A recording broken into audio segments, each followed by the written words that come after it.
Chapter 338. Within the twilight valley of the Fey region, a strange yet majestic blue flame was blazing. Yu Qianqiu, who had left the western barracks, had returned here. This was for no other reason than that he had used up most of the blue fire elemental essence in his body. He needed to replenish it so that he could defend himself if something unexpected happened. Looking up at the azure flames, Yu Qianqiu walked up to them. Stretching out his palm, he circulated the starflame fire art, and dense azure fire elemental energy flowed into his hand. As he was happily absorbing, an angry roar suddenly rang out in his mind. "Fire thief, it's you again." Startled, Yu Qianqiu looked down into the eye of fire. This voice seemed to belong to the Fey child underground who was not afraid of fire. In his days, a force cut off his absorption of the fire elemental energy.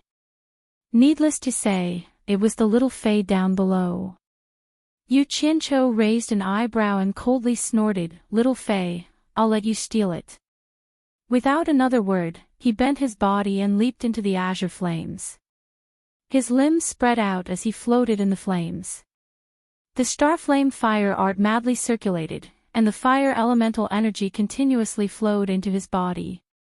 "What a shameless fire thief, hurry up and stop." The child's voice in his mind immediately began to curse. Unfortunately, it didn't seem to know much about cursing and only repeated the same few words. How could such words pierce through Yu Qianqiu's skin? Yu Qianqiu didn't even blink as he continued to absorb. He concluded that the person down below couldn't come out, or else they wouldn't just be talking.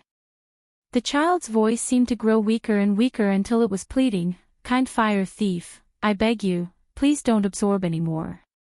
If you do, it will be very difficult for my little brothers and sisters to wake up." In the end, the voice slowly faded away. Yu Qianqiu didn't care about the life or death of the Fey. He inhaled until he was full and floated back to the shore. As soon as he withdrew the fire art, 2 azure flames flickered in his eyes. His entire body was filled with vigor, and he stretched comfortably before suddenly disappearing from the spot. When Xiaochen reappeared, he was already at the sea 50 kilometers away from the fiendish ghost domain. He looked around but did not find anything strange. The long sword on Yu Qianqiu's back popped out. He jumped onto the flying sword and flew out from the craggy rocks towards the southern sea purple bamboo forest. He did not know what Bai Changchun wanted him to do and how long it would take. Therefore, he took the risk of delaying some time and went back to deal with his personal affairs first. Otherwise, he would never be able to calm down. The vast South Sea was boundless. Birds flew in the sky, blue waves surged to the heavens, and occasionally, whales and sharks showed their backs. Riding on a flying sword, riding on the sea breeze, the blazing sun like fire, the rolling waves of the blue sea, sleeping during the day and rising at night, the bright moon attracting the stars, Yu Qianqiu flew alone above the vast sea for 2 days and nights. He estimated that he was about to reach the location Bai Changchun had mentioned, but he still didn't see that bullshit southern sea purple bamboo forest. He couldn't help but feel a little confused. "Don't play with me. Old man Bai wasn't that humorous." Standing on the flying sword, he looked around with his hand on his forehead like Monkey Sunday. He didn't even see a small island. How could there be a purple bamboo forest?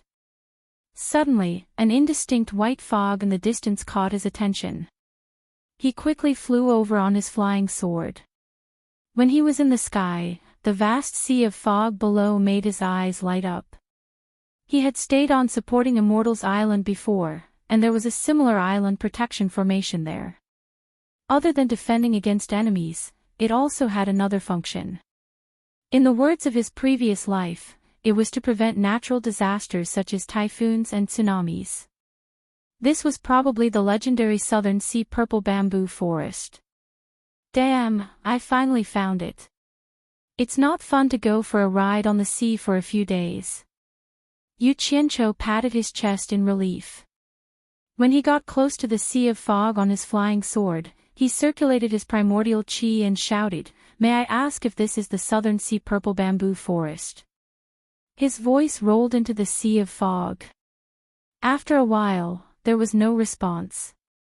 Yu Qianqiu wanted to barge into the island protection formation to take a look, but he was worried that it was a killing formation. He couldn't help but wonder if the owner wasn't home or if his voice was too soft. Thus, he shouted again, "May I ask if this is the Southern Sea Purple Bamboo Forest? Is the owner home? Who? Is there an end to that broken voice? Why are you shouting in the middle of the day? Can't you let me sleep? Leave now, this is not the Southern Sea Purple Bamboo Forest."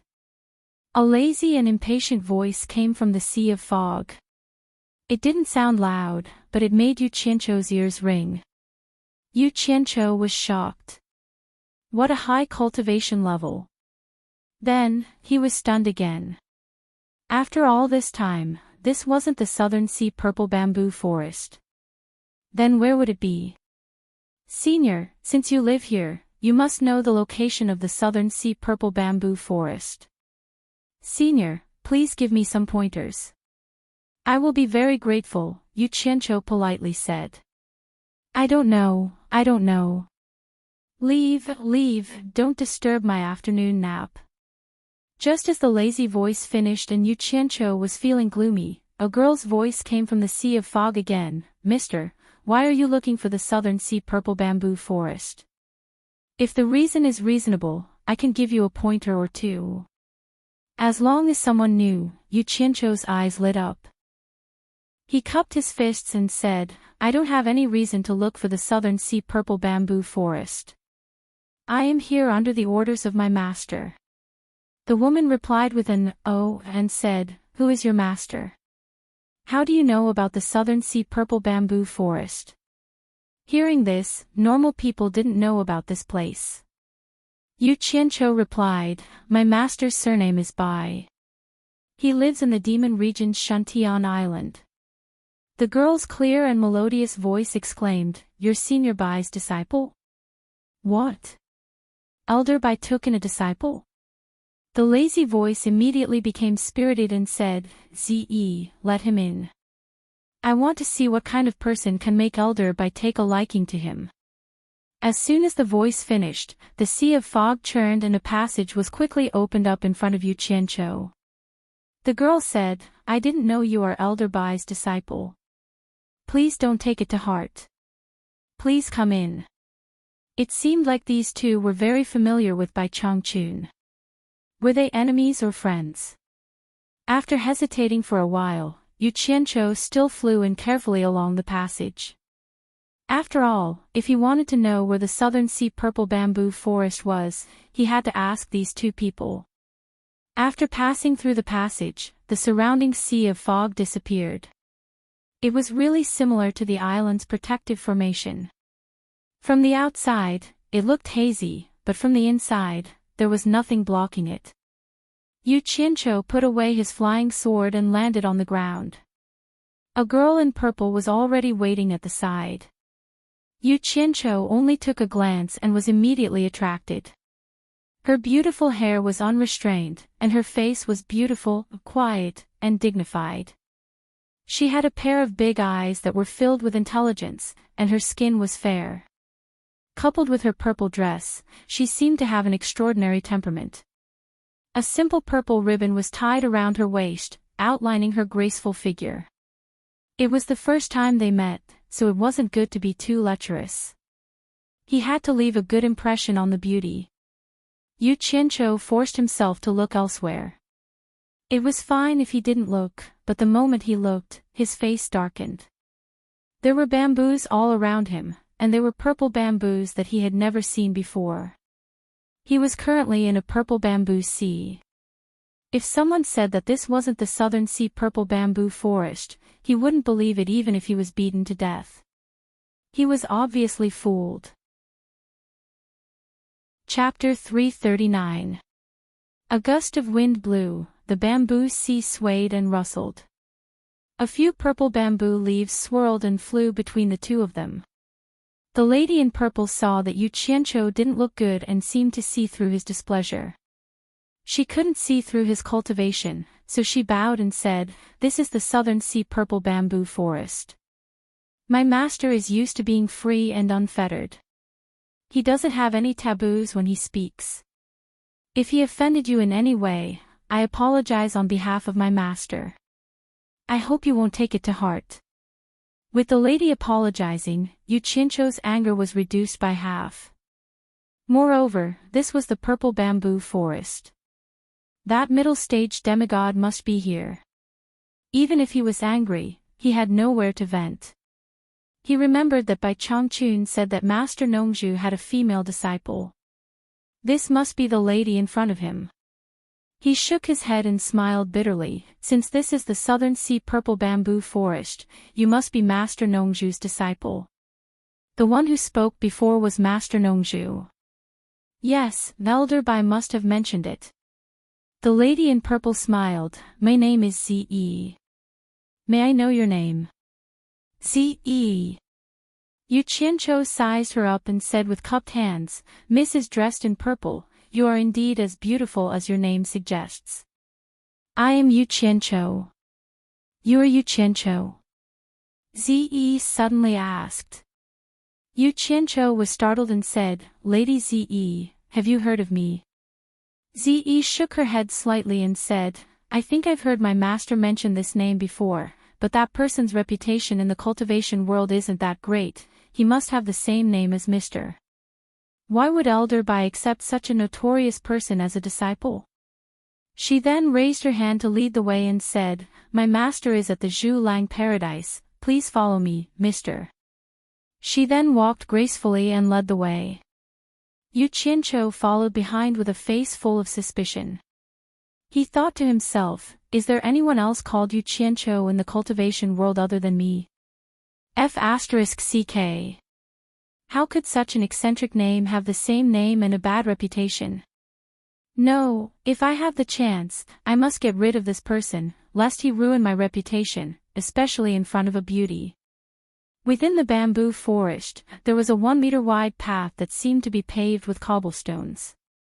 The winding path led deep into the bamboo forest. Walking on the small path, the bamboo forest on both sides was so dense that it was almost impossible to see the sun. Occasionally, the sunlight would shine on the thick layer of bamboo leaves, giving off a special feeling. As Ze walked past, the scattered purple bamboo leaves on the path automatically drifted into the bamboo forest on both sides. Seeing such a strange scene for the first time, Yu Qianqiu could not help but look around. The purple bamboo was indeed beautiful. Some were slender, some were noble, and some were like the belly of a Buddha. They were probably rare species, and he had to find a chance to transplant some of them to Utopia. Just as he was thinking this, he passed through the bamboo forest.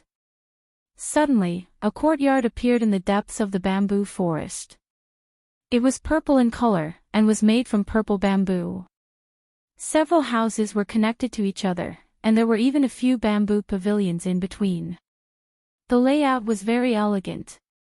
There was a purple bamboo fence outside, and on the porch archway that was connected to the small path, there was a plaque that was so purple that it was almost black. On it was written, "Bamboo Paradise." This plaque was most likely made from an old piece of purple bamboo that had been cut in half. In the bamboo courtyard, there was a faint purple aura lingering around. It looked like a paradise on earth. Some unknown birds were leisurely jumping around inside, and they were not afraid even if people came. Yu Qianqiu suddenly noticed a middle-aged man leaning lazily at the entrance of the main house, looking at him curiously with a burning gaze. Yu Qianqiu also looked at him.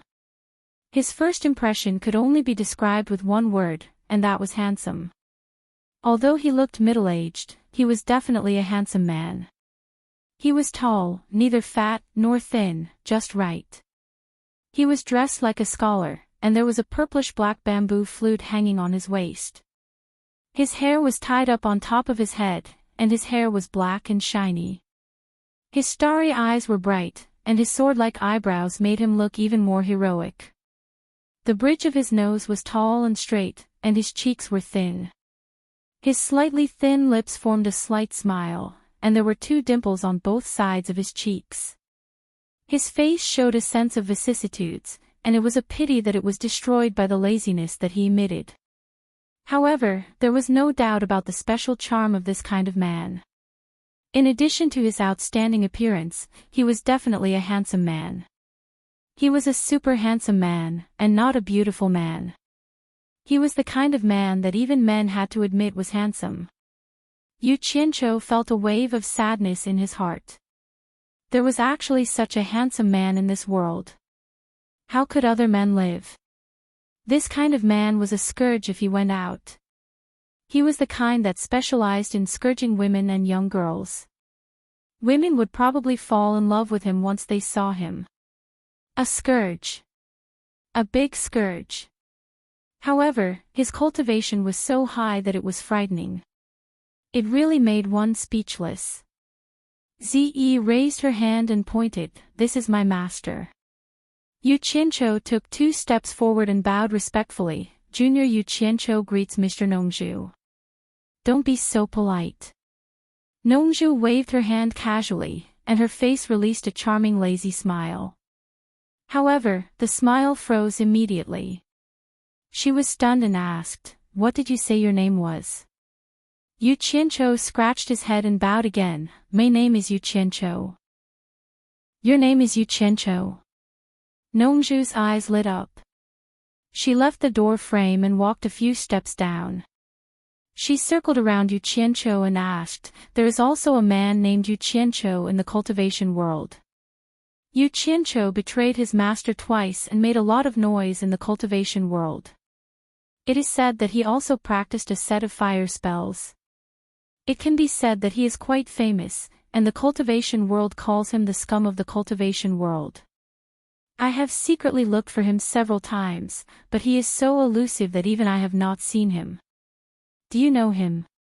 The more Yu Qianqiu listened, the darker his face became.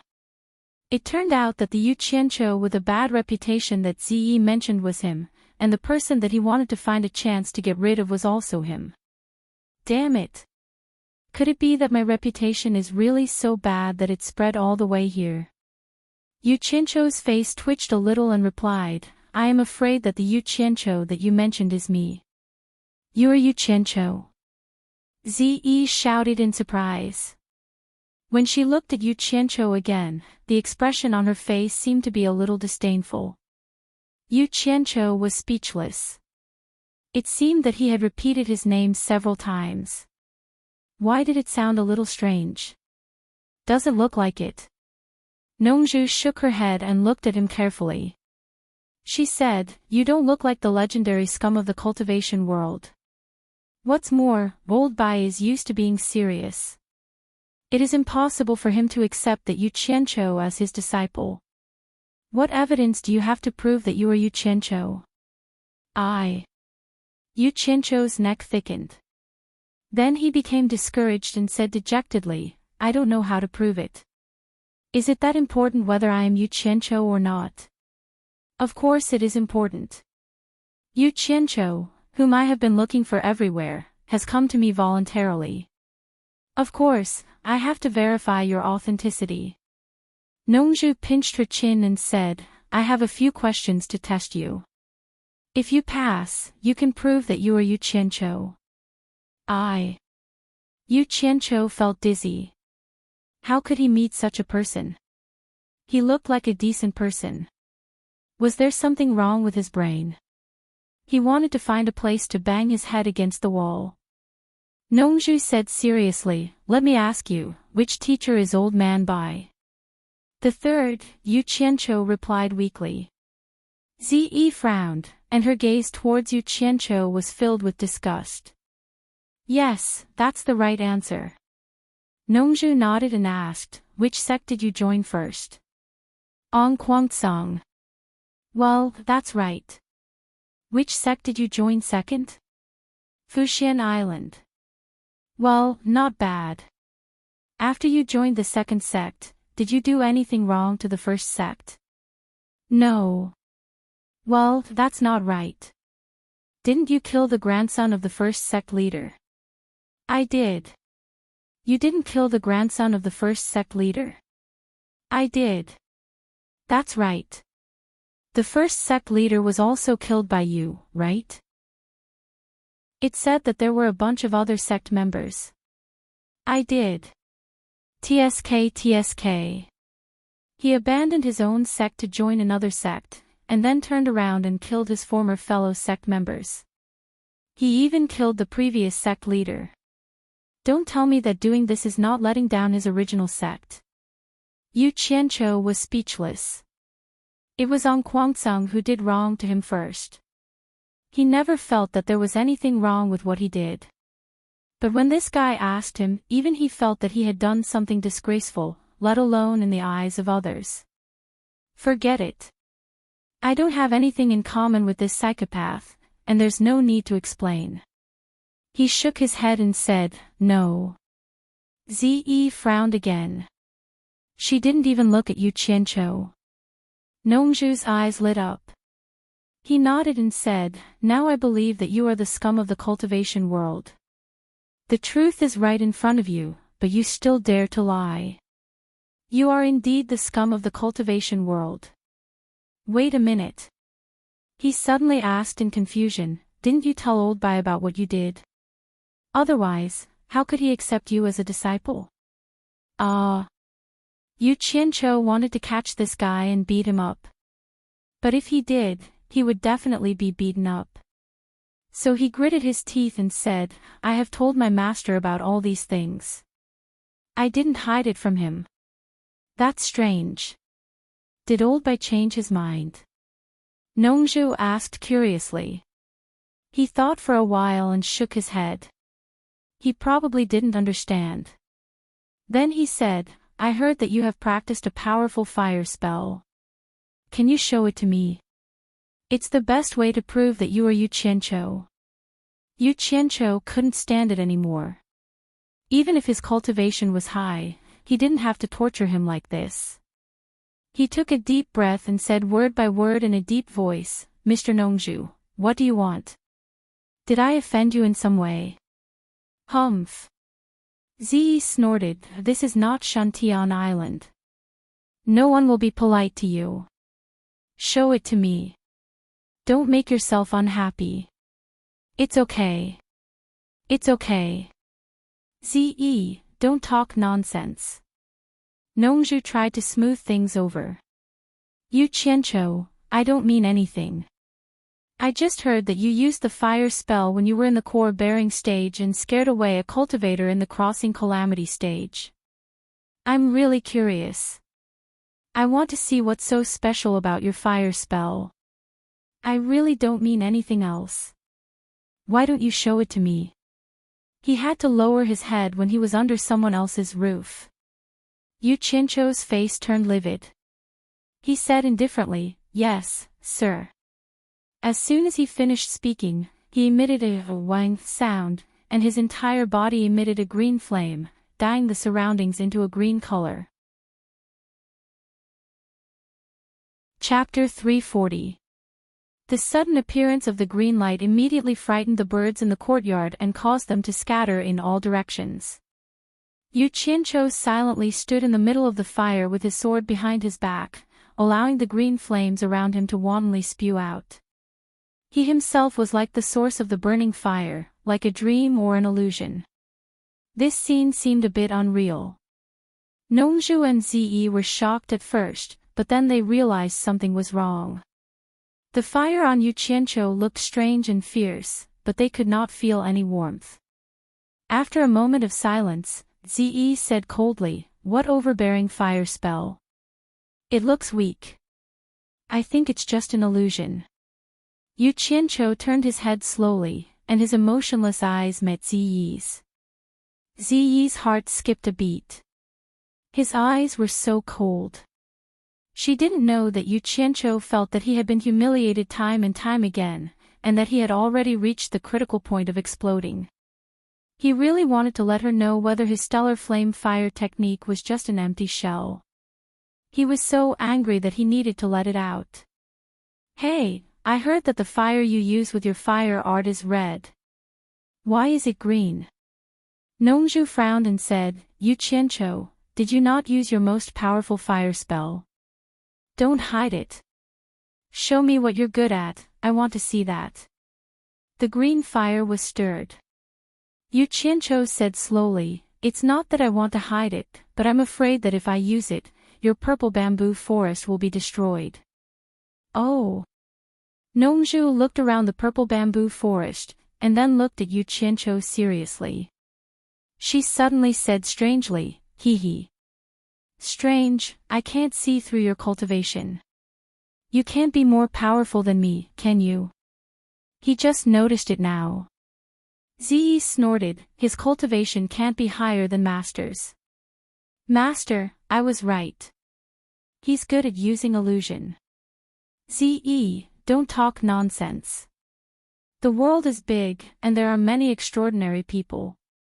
Old Man Bai is proud and arrogant, and his cultivation base is even higher. There must be a reason why he chose him. After reprimanding her disciple, Nongzhu smiled at Yu Qianqiu and said, as long as I'm here, I can protect this purple bamboo forest. Yu Qianqiu, don't worry about using your fire spell. I really want to see it.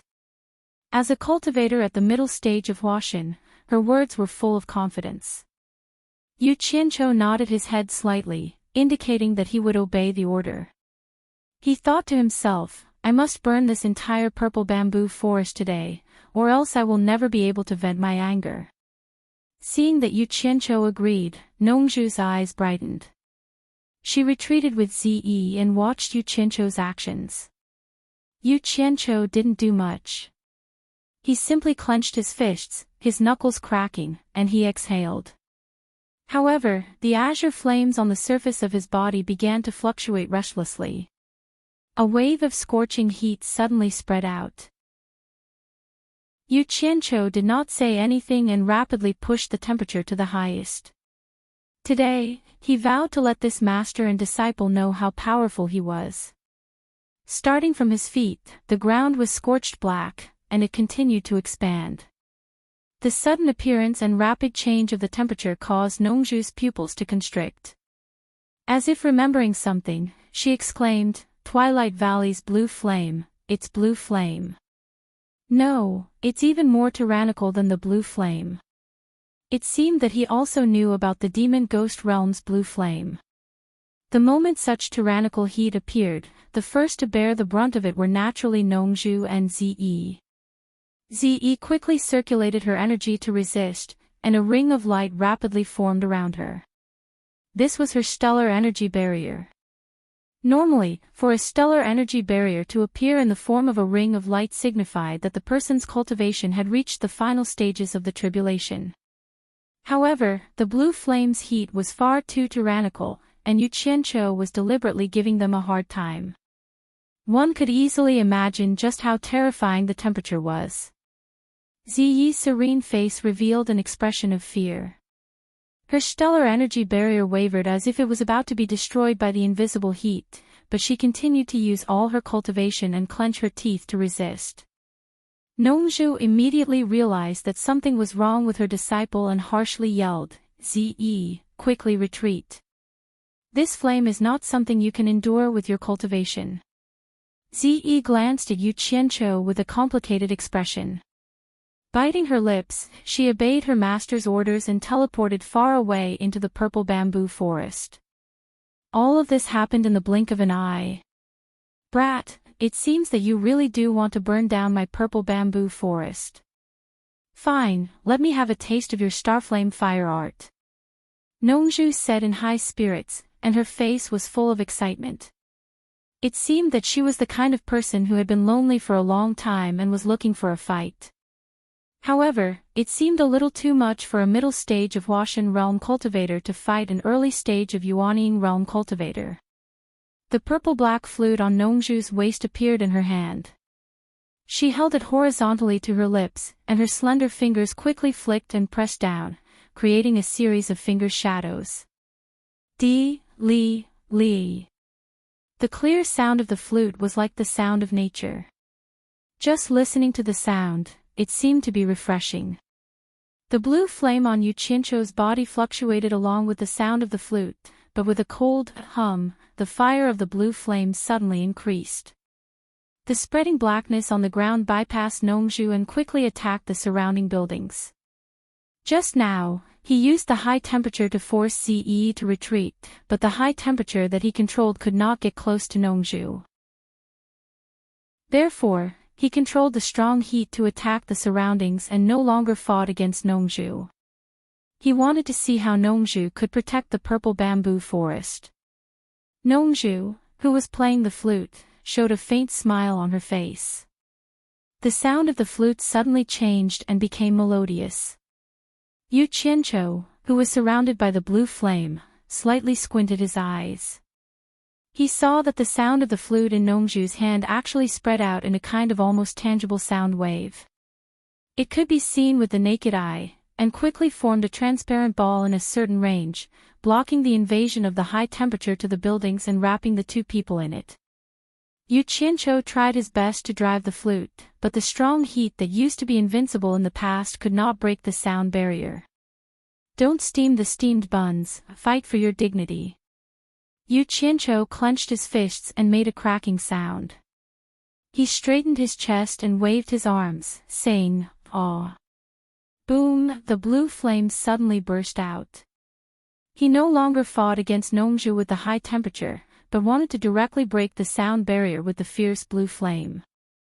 In an instant, the transparent ball formed by the sound barrier was suddenly filled with the blue flame. Looking from the outside, it was like a blue ball with a diameter of dozens of meters emitting blue light. Ze, who was in the purple bamboo forest, witnessed all of this and her beautiful face turned pale.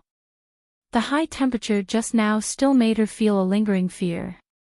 If she was engulfed by this fierce green flame, she really didn't know if she would be able to endure it.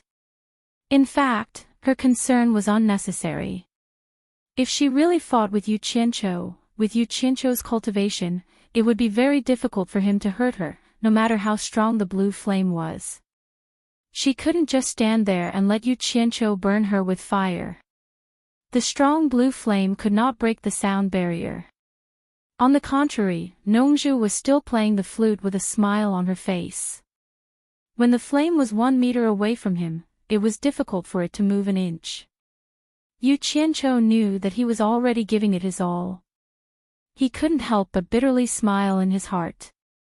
This soul formation cultivator was truly extraordinary. Just a simple flute and he couldn't do anything about it.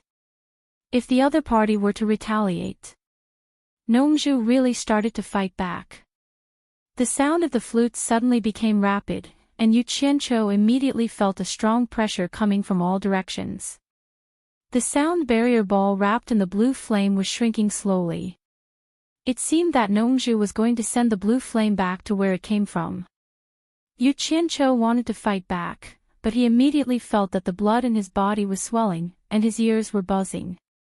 The blood in his chest seemed to be about to spurt out from his throat. His eyes were red and had a tendency to bulge out. He knew that with his cultivation, he couldn't fight back at all. It was time to stop, or he would be seriously injured even if he didn't die. In a second, the released strong blue flame was quickly sucked back into his body. Chapter 341. After the blue flame faded, the transparent sound barrier disappeared. Nongzhu stopped playing the flute and looked at Yu Qianzhou meaningfully. She smiled and said nothing. She held the purple and black flute in her right hand and twirled it between her slender fingers dexterously. Yu Qianzhou even suspected that this was how he got his title of Mr. Nongzhu. Strange. Strange. You were able to hide the blue flame in your body and control it so freely. It's hard to imagine how you managed to cultivate it. Nongzhu's face was full of amazement. He then asked, "Does this blue flame come from Twilight Valley?" Yu Qianzhou silently nodded. Senior's cultivation is truly unfathomable. I overestimated my own abilities and overestimated the power of the blue flame. Nongzhu shook his head and smiled. After this test, I knew that you were only at the nascent soul stage. You don't need to take your defeat to heart. It would be strange if I couldn't even suppress you. To say that my cultivation is unfathomable would be an overestimation. In the entire cultivation world, I can't think of anyone with a more unfathomable cultivation than your master. As for the blue flame, it has already transcended the realm of ordinary flames and can never be overestimated. It's not that the blue flame isn't powerful, but that the difference in cultivation between you and me is too great. Old by, ah. Did your master ever tell you about the blue flame? Master didn't, but Healy did tell me that this blue flame is one of the legendary 3 true flames. As for the rest, I don't know, Yu Qianqiu said. Healy. Nongzhu muttered and suddenly smiled. Your master accepted you as a disciple. Is he all right? It seemed that he still didn't know that Healy was dead. Yu Qianqiu bluntly said, I already killed Healy. What? You already killed Healy? Nongzhu cried out. After a moment of silence, he didn't ask Yu Qianqiu why Healy had been killed. He only sighed. It's good that he's dead. It's not easy to cultivate to become a human, and you still have to rely on being a human all day. Isn't that tiring? Let's not talk about him. You know this place because your master told you to come here, right? Yes. Yu Qianqiu nodded. Nongzhu smiled bitterly and said, Your master Shifu must be plotting something against me again. When the time comes, he can just leave, but you want me to stay with you in the realm of demons. It's ridiculous. Did he ask you to come and get to know me so that we can get along in the future? Yu Qianqiu nodded, then shook his head and said, Master did say something like that, but this time, he said that he has something for me to do. As for what it is, Master said that when I find you, you will tell me what I should do. Nongzhu, who was shaking her head, was stunned. She held the flute in her hand tightly. After a long time, she looked at Ziyi, who was standing in the purple bamboo forest. She smiled bitterly again and said, By Changchun, by Changchun. You worry too much, but why do you always drag me down? As your friend, do I have to worry for nothing? I have nothing to say about you worrying about the demon region and pulling me in. After all, I was the one who pulled you in back then. But do you have time to worry about the whole world? This time, you don't even let my disciple go. Hearing this, Yu Qianqiu, who was a bit discouraged, immediately became curious. He couldn't help but ask, Senior, what does my master want me to do? At this moment, Ziyi also walked back and looked at her master curiously. What? Do you want to do it? Nongzhu said angrily, he wants you to die and gamble with your life. Do you want to do it? Damn. Only people with mental problems would do it. Yu Qianqiu subconsciously shrank his head and said with a smile, Senior, you must be joking. How could my master send me to die? Impossible. Nongzhu sneered and said, Then why didn't your master tell you what to do in person, but asked you to ask me? I think he was too embarrassed to tell you. Let me ask you, do you know that your master is going to the East Holy Land? Yes. Healy said that master's lifespan was running out, and he couldn't wait until the next opening day of the Heaven and Earth formation, so master is basically going to go this time. Did your master tell you about the star bead? He did. He said that it was a treasure that even the immortals in the upper world coveted. The owner of it could become a god, and the ancient war started because of it. Nongzhu nodded and said, It is said that there is a solid reason to believe that the star bead didn't fall into anyone's hands, but was left in the territory of the Xia Empire. Damn. Yu Qianqiu's eyes lit up and he said with a smile, That's not possible. If such a precious treasure was really left in the territory of Xia, it would have fallen into the hands of some big sects or masters in the cultivation world. Hee hee. Do you think people in the cultivation world of Huaxia don't want to look for it? However, after searching for tens of thousands of years, no one had been able to find it. Hence, everyone treated it as a legend, and no one bothered to find it again. It should be over by now. But a highly respected fortune-teller from the Di-Rong kingdom said before his death that the star bead would reappear in the Huaxia Empire in 100 years. Hey! Now there is something interesting to watch. All the soul-forming stage cultivators from all countries are eyeing the Huaxia Empire. Yu Qianqiu asked suspiciously, "Senior, what does a fortune-teller do? How did he convince everyone with just one sentence?" It's similar to fortune-telling in the secular world, but he is more advanced. He doesn't hang out with ordinary people, and his customers are all soul-forming stage cultivators from all countries. That old guy doesn't speak easily, but when he does, he never makes a mistake. How can people not believe him? So a bunch of soul-forming stage cultivators came to Huaxia to join in the fun. But your master is also from Huaxia, and he is the #1 soul-forming stage cultivator. If your master doesn't agree, no one dares to come. Damn!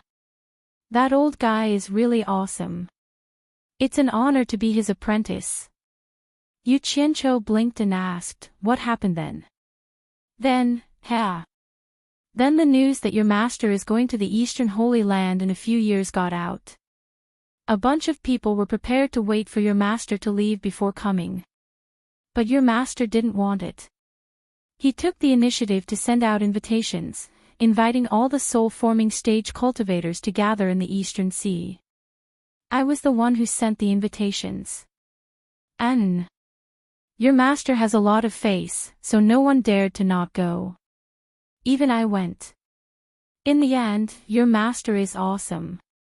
Facing several hundred soul formation stage experts from various countries, he actually wanted to force everyone to swear a poison oath.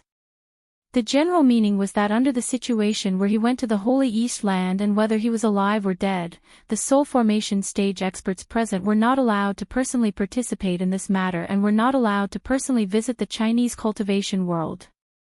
To be honest, although your master is a bit arrogant, this oath isn't too extreme. At least he left some leeway for those people, and didn't completely cut off their hope. But with so many people present, your master is going against everyone alone, so naturally there are people who aren't afraid of him. They've started fighting. Yu Qianqiu asked excitedly. Just imagine a person facing all the top experts in the world. Just this courage alone is enough to make people's blood boil. Zi, who was at the side, also had a strange look in her eyes. Hee. When it comes to fighting, I've never seen your master afraid of anyone. Back then, before your master took over the Demon Ghost region, when he was still in the early stage of soul-forming stage, he dared to look for experts all over the world to challenge, and beat some early-stage soul-forming stage cultivators until they were speechless. In the end, I thought of some ways to restrict your master to the Demon Ghost region, and your master became the world's #1 expert through fighting. Sigh.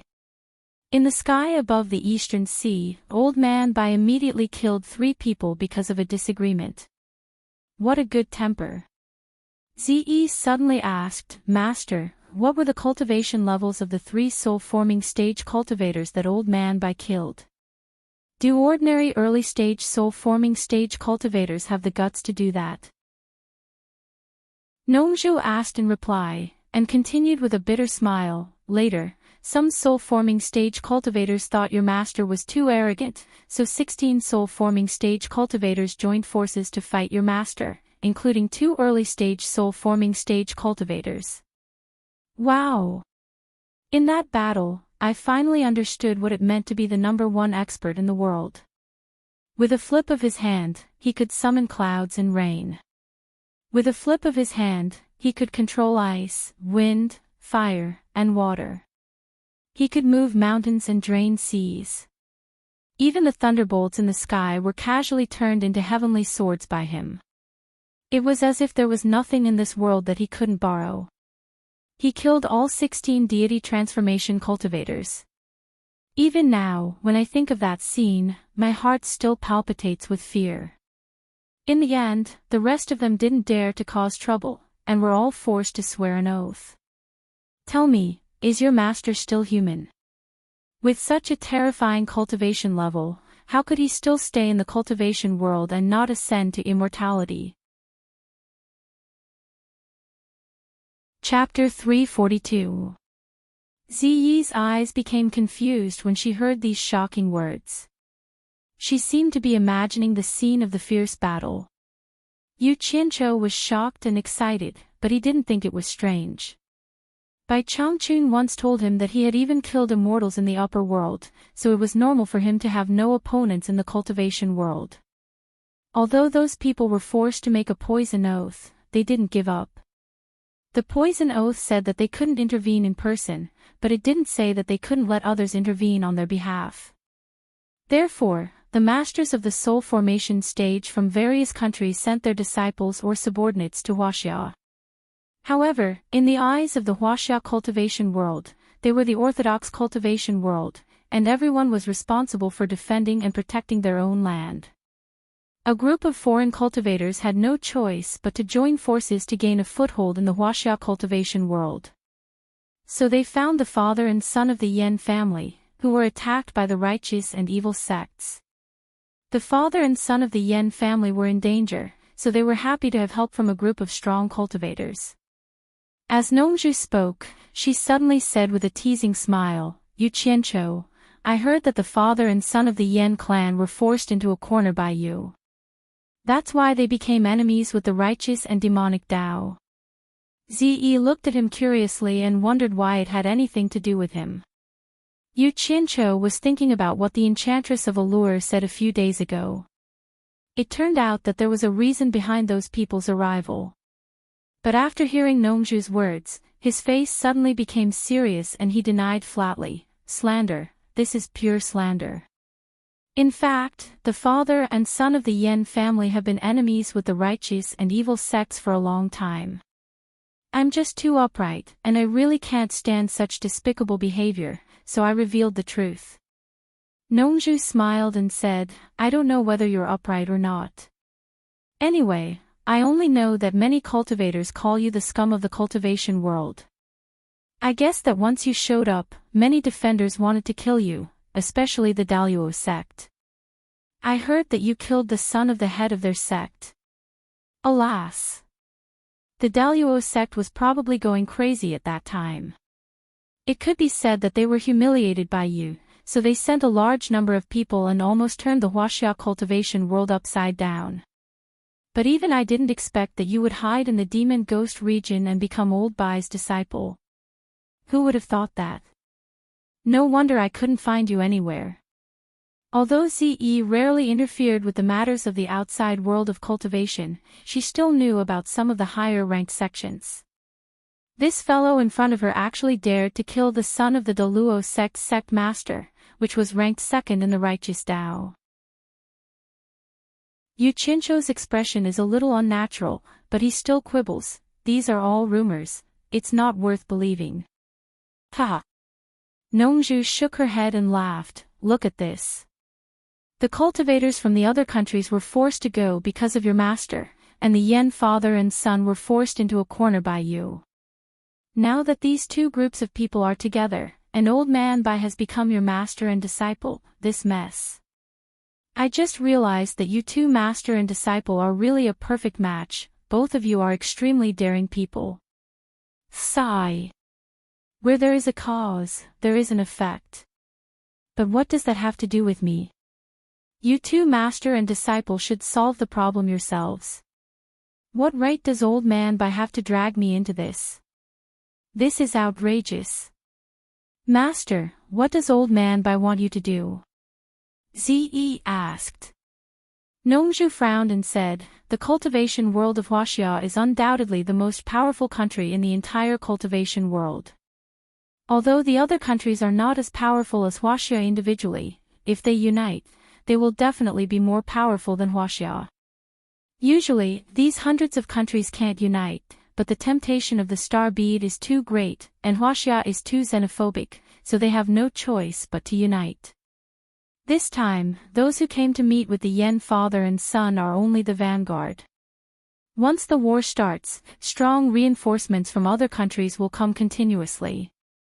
Although Old Man Bai was in the demon region, deep down he saw himself as a part of Huaxia.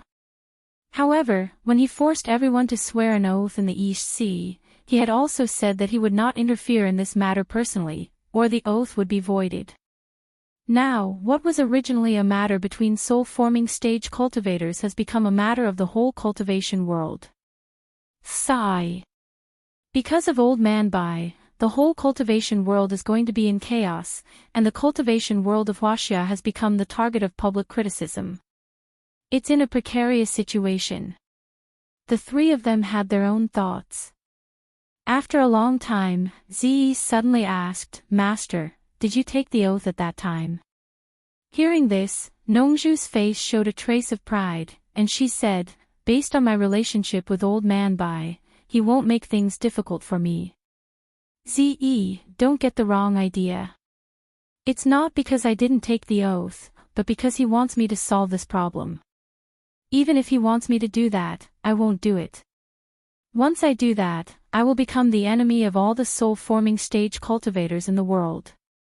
At that time, Old Man Bai can just leave, and I don't have the ability to fight against all the masters in the world alone. I can live for at least 700 or 800 years, and I don't want to die so early. After a pause, she shook her head and said with a bitter smile, "But I was still tricked by this old man. Some time ago, he came to me and said that this problem was caused by him, and he had to find a way to solve it. Otherwise, once the cultivation world of Huaxia collapses, the armies of the secular world from other countries will come one after another. At that time, the Huaxia Empire will be in chaos, and the common people will be in deep trouble. I don't know how many people will die because of this, so he has to find a way to protect the cultivation world of Huaxia. I know he's a proud and aloof person. Although he's invincible, he doesn't have many friends, and I'm his only friend. He's looking for me because he needs my help, but as I said before, it's impossible for me to personally intervene in this matter. So I asked him, what are you going to do now that things have come to this? Yu Qianqiu, do you know what your master said? Damn it. What do you mean by that? Don't tell me you want me to go against the whole world. Isn't that courting death? I won't do it even if you beat me to death. Yu Qianqiu shook his head decisively and said, this is a matter between masters like you. I am just at the gathering vitality stage, and I can't guess what you're talking about. His words first removed himself from the problem, but he might not get what he wanted. Nongzhu was stunned. She looked at him with a strange expression and continued, your master said that he has been meditating on the Great Tao for many years, and he seemed to understand something by watching the stars at night. He found the person who can solve this problem. He hopes that I will send my disciple, Ziyi, to help that person, for the sake of our friendship. Master, did Senior Bai specifically ask me to participate in this matter? Ziyi asked in surprise. It seemed that it was a great honor to be called by Bai Changchun. Yu Qianqiu glanced at her and thought, idiot. Nongzhu rolled her eyes at Ziyi and snorted, I refused at that time. Isn't that asking my disciple to die? Who would have thought that the old man would bully me for being soft-hearted? He said that if I didn't help him, he wouldn't care if he would be punished by the heavens. He would slaughter all the deity transformation cultivators in the world, including me. I was shocked at that time. I knew that since he dared to say that, he would definitely do it. I had no choice but to ask him, can the person you mentioned really solve this problem? He said yes, so I gritted my teeth and said yes. After the matter was settled, he told me that he would ask that person to come to me in person, and asked me to tell him about it. He also asked Ziyi to go with him to carry out the task. Speaking of this, Nongzhu suddenly pointed at Yu Qianqiu's nose and flew into a rage, damn it, I thought it was some great figure that could attract old Bai's attention. I wanted to meet him, but it turned out to be you, Yu Qianqiu. You are the scum of the cultivation world. As a cultivator in the nascent soul stage, how could you, a cultivator in the nascent soul stage, protect the cultivation world of Huaxia? How could you run away? Not only the father and son of the Yen family will not let you go, but many cultivators in the cultivation world of Huaxia will also want to kill you. How could you protect them? It's good enough that you can protect yourself. Asking you to take my disciple out, isn't that a gamble with your life? I finally understand now. Old Bai was afraid that you would die too quickly, so he took my disciple out to be your bodyguard, old bastard. It was probably because he was angry that a handsome old man like him was spouting vulgarities. Chapter 343. Go ahead. Go ahead. I don't want to do that glorious and great thing. If I have to sacrifice, I have to make it worthwhile, right?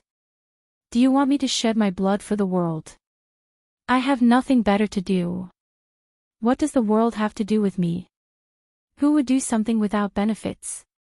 Yu Qianqiu murmured to himself. He lowered his head and let him scold him.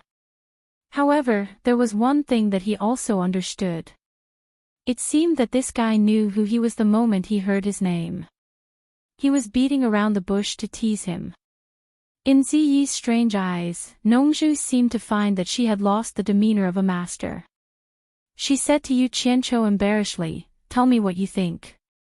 I can see that you don't want to go either. As long as you refuse, I don't think old Bai has anything to say. Then, this matter will naturally be settled.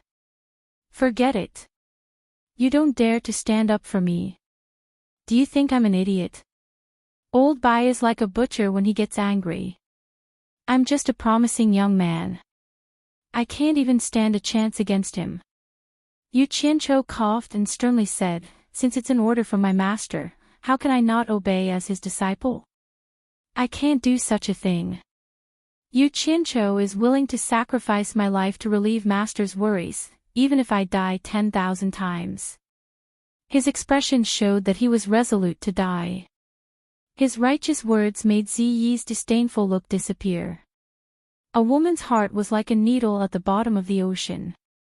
It was hard to understand. Nongzhu winked and twitched her face. She said, "Hee hee. You. Hee hee. What a filial disciple. I think the dead headmaster on Kuangsung will be so angry that he will come back to life after hearing your words." Yu Qianqiu turned a deaf ear to these mocking words and acted as if he hadn't heard them at all. Instead, he said, "Senior, I believe that my master has other arrangements. He wouldn't let me and Lady Ziyi go into danger alone." In fact, he felt that the name Nongzhu was not a good one. Usually, when he called a senior, he would add the honorific surname in front of the word. For example, Senior Zhang, Senior Liu, and so on. As for Nongzhu, if you give him an honorific surname, he will become Senior Nongzhu. Senior Nong. Yu Qianqiu couldn't bring himself to call him that, so he just called him Senior. Old Man Bai has other arrangements. Nongzhu's eyes lit up and she asked suspiciously, "How do you know? Did he tell you something?" "I didn't say anything, but think about it, Senior." Yu Qianqiu explained, "Although it's not convenient for my master to do it, I can ask someone else to do it. As the torture master of the realm of demons and ghosts, he has thousands of demons and ghosts under his command. Just the ones at the final stage of crossing the heavenly tribulation are frightening. If my master can let me bring them out, I'm confident that I can defeat them no matter how many cultivators from different countries come." Nongzhu looked him up and down and said disdainfully, "What kind of sweet dream are you having? Was there something wrong with his brain? You're Bai Changchun's disciple. How can you release the demons and ghosts in the realm of demons and ghosts at will? If your master had a choice, he would rather destroy the cultivation world of Huaxia than release a single demon or ghost. Does it matter? At worst, we can drive them back to the realm of demons and ghosts." Yu Qianqiu said disapprovingly. Nongzhu looked into the distance with confusion in her eyes, as if she recalled something from the past. After a pause, she shook her head and sighed, "You don't have to mention it again. Your master won't do it. It involves the oath made by the ancient god of war, demon monarch of swords, when he took over the realm of demons and ghosts." Ze asked curiously, "Master, do you know about it?" Nongzhu looked at her disciple and sighed. She said with a wry smile, "If it weren't for my laziness and unwillingness to bear the heavy responsibility, the realm of demons and ghosts of this generation would not be me, instead of Old Bai. Speaking of it, I tricked Old Bai and trapped him in the realm of demons and ghosts for more than 1,000 years. Otherwise, with his talent, he would have ascended to the immortal realm long ago, and the current situation would not have happened. Speaking of it, it has something to do with me. I'm the one who wronged him first." As he spoke, he looked at Yu Qianqiu and sighed, "Forget it, forget it. Since you are determined to follow Master's orders, then I have nothing else to say. Just take it as I owed Old Man Bai back then. Today, I will return it to him." Yu Qianqiu had heard about this from Bai Changchun. He knew that Nongzhu should have been the realm of demons and ghosts of this generation, but he didn't know what had happened during this period. Yu Qianqiu couldn't help but blame himself for talking too much when he saw that Nongzhu had agreed to the matter that she had opposed so firmly because of his words. Previously, Nongzhu had wanted him to stand up and refuse. Yu Qianqiu had said that he was righteous, but he had the same idea. He was eager for Nongzhu to stand up and refuse. But he had thought it through. It didn't matter. I'll do what I should do when I go out. I can't be so stupid as to hit a stone with an egg. Getting rich quietly was the way of the king. Yu Qianqiu, come with me. I have something to say to you. Nongzhu said hello to him and walked to the purple bamboo forest outside the courtyard. Yu Qianqiu was startled. What kind of words couldn't be said here? He looked at Ze, who had turned her face to the side. He immediately understood that Nongzhu wanted to have a private conversation with him and didn't want her disciple to hear it. He was a little curious, so he quickly followed her out. The two stopped on the path of the purple bamboo forest one after the other. A halo expanded from Nongzhu's body and quickly wrapped Yu Qianqiu in it. Nongzhu turned around and asked, "What are you going to do this time?" "Damn. What's so mysterious that they even need to set up a bounded domain to prevent others from eavesdropping?" Yu Qianqiu looked at the halo that surrounded them and said in surprise, "Senior, do you have any good ideas?" He had never thought of working hard, so he naturally couldn't tell her any plans. So he simply pushed the question back. As expected, Nongzhu stared at him and said, "Should I ask you or you ask me? Since you're ready to follow the master's order, don't you have any plans? I don't think you're a person who is in a hurry to die." Yu Qianqiu put on a serious look again and replied, "I really don't have any plans. After leaving the South Sea, I'll immediately go back to Shuntian Island to ask my master. I'll do whatever my master says without any second thoughts." He added in his heart, "If you want to get the truth out of me, just wait. God knows if you'll sell me out later. You and Old Bai have been friends for more than 1,000 years, but I've only known you for a few days.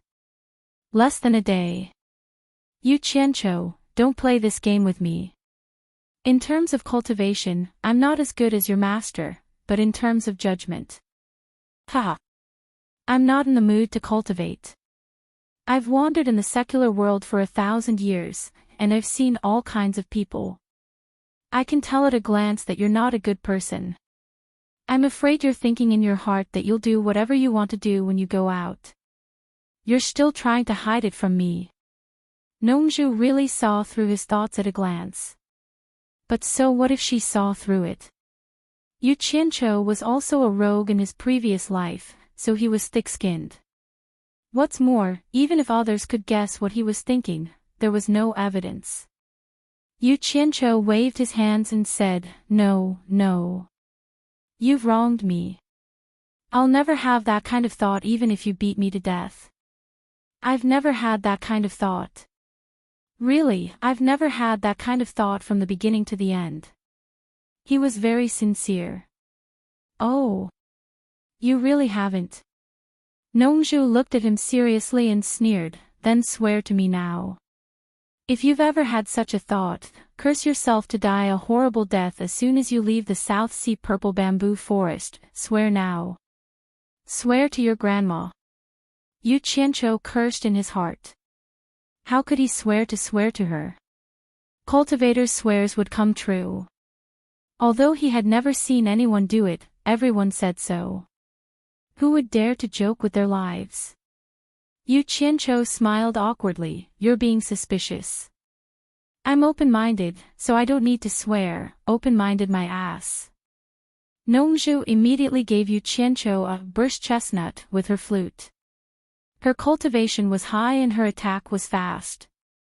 Yu Qianqiu didn't even have a chance to dodge. His forehead hurt. He couldn't close his mouth even though he was gritting his teeth. Nongju poked his forehead with her flute and warned, "It's not wrong for you to think like that. You should do that when you go out. You can't do things that you know will lead to death.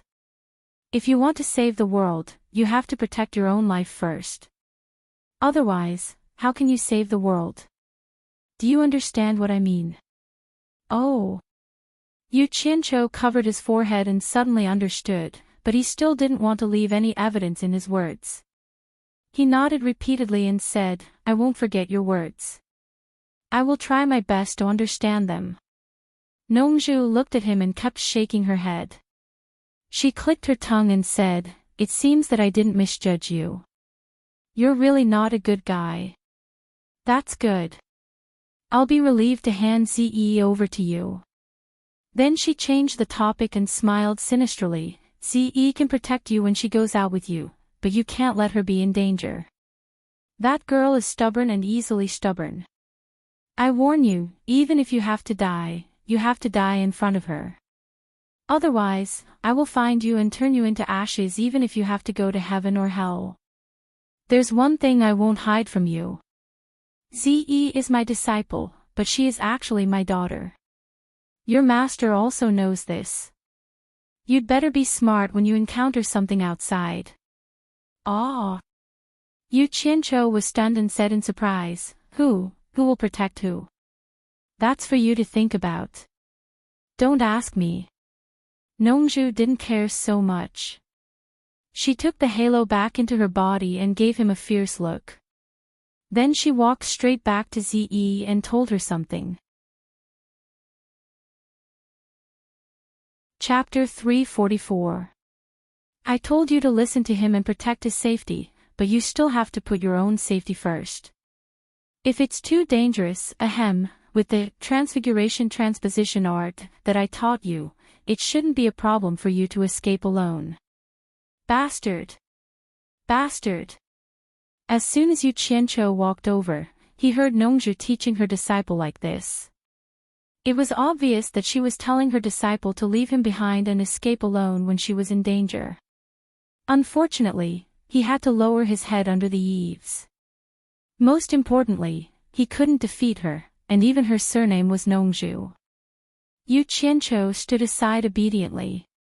Ze looked at Yu Qianqiu, who was standing obediently at the side, and said with a slight frown, "Master, if I escape alone, this Senior Bai asked me to protect him. If anything happens to him, how would I have the face to meet Senior Bai? Are you stupid?" Nongju's voice suddenly became louder. Then, thinking that this girl was stubborn, she calmly pointed at Yu Qianqiu and smiled. "Ze, don't look down on this guy. You don't know. I often travel outside, but I know that this guy killed Ong Guangsung's grandfather and grandson. Even Ong Guangsung at the last stage of passing calamity couldn't catch him. He killed the son of Daluo sect's leader, and the whole Daluo sect was looking for him. Look, he is still standing here, safe and sound. You should know that he was only in the bearing essence stage at that time. In terms of escaping, He is better than you. I'll endure it. Yu Qianzhou's eyebrows trembled. Nongzhu could not help but take a deep breath when she saw the hesitation on her disciple's face. She said calmly and patiently, Ziyi, what do you think of old Bai's cultivation? Ziyi's face turned serious. Elder Bai's power is profound. He is almost like an immortal on earth. No one in the cultivation world can defeat him. That's right. Why don't you think about it? How can a disciple taught by old man Bai be weak?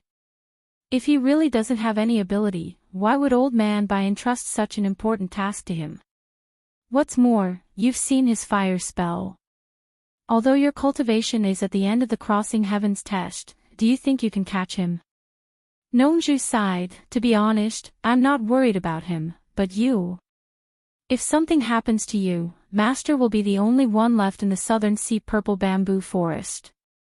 How do you expect Master to live for the next few hundred years? Despicable and shameless. You're even playing the pity card. I'll continue to endure it. Yu Qianzhou pretended not to hear anything and continued to maintain a straight face. As expected, Ziyi nodded emotionally and said, Master, don't worry. I will definitely come back to serve you without a single scratch. Good, good, good. I'm relieved. Let him be then. Nongzhu waved her hand sadly and said goodbye. When she turned around, there were tears in her eyes. Nobody knew whether it was real or not. However, Yu Qianzhou gave him a disdainful look. He judged others by himself and felt that this guy must be pretending. Ziyi knelt down and said, Master, take care. I will come back as soon as possible after completing the task entrusted by Senior Bai. Do you think you're playing house? Come back as soon as possible? Yu Qianzhou also bowed to Ziyi. Nongzhu waved at them with her back facing them, indicating for them to leave. Yu Qianzhou didn't want to stay any longer when he met his nemesis. He unsheathed the long sword on his back, jumped on the sword and jumped into the air. Ziyi flew directly after him and played a spell in the air. The two of them quickly went far away. Yu Qianzhou's mood instantly became much better when he saw the vast ocean again. Who knew that Nongzhu's voice would suddenly resound in his ears? Stinking brat, I'm warning you. Don't have any designs on my daughter just because she's beautiful. If I find out, I'll castrate you. The voice was so loud that it made his ears numb. He staggered and almost fell off the sword. Ziyi immediately noticed and asked, Yu Qianzhou, what's wrong? It's very windy. Yu Qianzhou said awkwardly. He knew that the cultivation of the spirit severing stage was very terrifying. They were not far from the South Sea purple bamboo forest, so he didn't dare to say anything bad about Nongzhu. Ziyi looked around in confusion. It seemed that she didn't notice how strong the wind was. She turned her head and asked, Yu Qianzhou, I rarely go out. Where are we going now? To the Huaxia cultivation world. No hurry. Let's go back to the demon ghost region to see my master first. We'll listen to his opinion first. Yu Qianzhou said. Okay. Ziyi nodded heavily. Hearing that they were going to see Bai Changchun, she became solemn as if she was going to see a saint. One of them rode on the sword, and the other flew in the air. The woman followed beside Yu Qianzhou and quickly flew to the demon ghost region. Yu Qianzhou looked at Ziyi from time to time. He found that she and Nongzhu looked similar.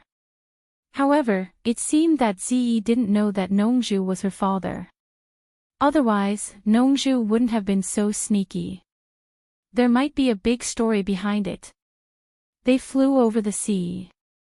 2 days later, they entered the gloomy and terrifying demon ghost region. From time to time, all kinds of demons and ghosts with ferocious faces flew over arrogantly. However, when they saw Yu Qianzhou, their faces immediately changed.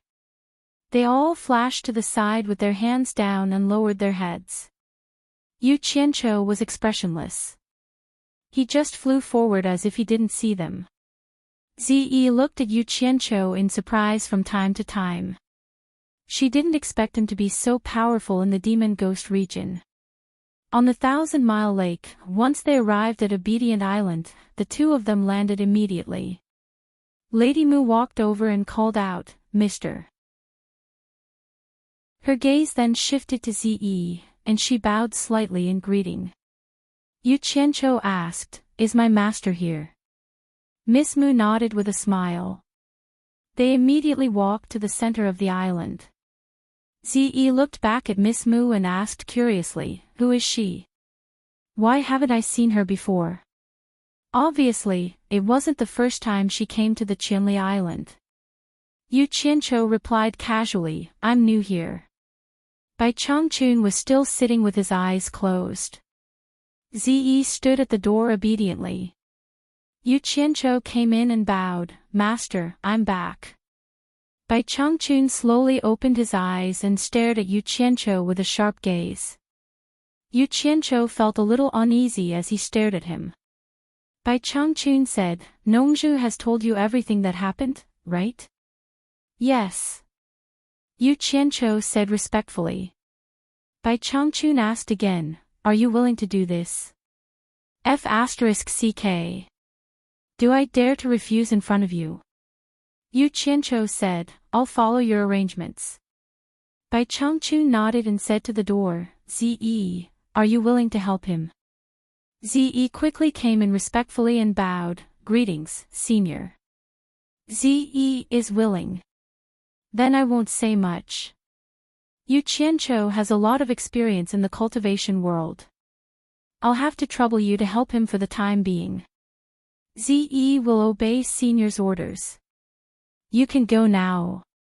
Bai Changchun said and slowly closed his eyes again. Yu Qianqiu hurriedly asked, "Master, what should we do this time? Don't you have any instructions?" However, Bai Changchun didn't say anything. After waiting for a while, the two had to leave obediently. Since they were told to leave now, they didn't dare to stay any longer. Not long after they arrived, they broke through the sky and left. Not long after they left, Yu Qianqiu heard Bai Changchun's voice again. Ziyi is actually Nongzhu's biological daughter. Nongzhu treats her like a pearl in his palm. Now, among all the cultivators in the Huashan realm in the world, Nongzhu is the only one who can stay out of this, and he is the only one who can help you. However, he must have a lot of scruples. The reason why I want Ziyi to help you is not that she can help you much, but that Nongzhu will not leave her daughter alone. I think she will help you at the critical moment. F***ck. So that's how it is. They are really cunning. They are really experienced guys. Yu Qianqiu glanced at Ziyi and continued to fly forward. Ziyi had no clue, so she could only follow him. Yu Qianqiu had a toothache. With a follower following him, it would be difficult for him to teleport in the future. But to his relief, Bai Changchun didn't give him any instructions. He could only understand that he could do whatever he wanted, which was exactly what he wanted. In that case, he didn't have to rush. He wanted to go to Yuji's place. He had been thinking about the legendary Black Fire and Resurrection Grass in the 9th Netherworld Cave. Chapter 345. The two of them flew out of the Valley of Evil Wind. Yu Qianqiu landed on his sword and Ziyi followed. She asked in confusion, "Aren't we going to the Huaxia cultivation world? Why did you stop?" Yu Qianqiu pointed at the valley where the phosphorescence was faintly discernible and said, "Looking for something to prepare for going to the Huaxia cultivation world." Hearing him say so, Ziyi didn't ask any more.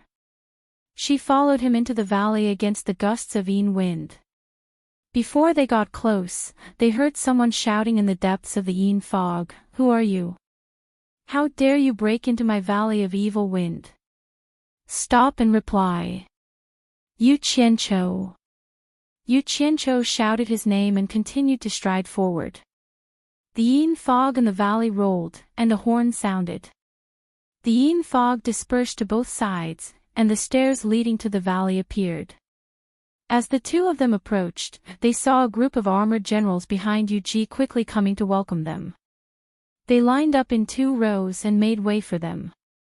They cupped their fists and said, "Greetings, Mr. Welcome, Mr. I welcome you," Yu Ji said with a happy face. Suddenly, she noticed that there was a woman in purple beside him looking around curiously. She didn't look scared at all. Obviously, she wasn't an ordinary person, so she bowed to greet them. "I'm here to visit sister-in-law. I don't dare to trouble sister-in-law to welcome me." Yu Qianqiu raised his hand to help her up. He cupped his fists and smiled at the generals on both sides. Most of the generals knew him, and when they saw him call Yu Ji's sister-in-law, they immediately had a good impression of him, and all of them smiled. Ziyi heard Yu Qianqiu call Yu Ji's sister-in-law.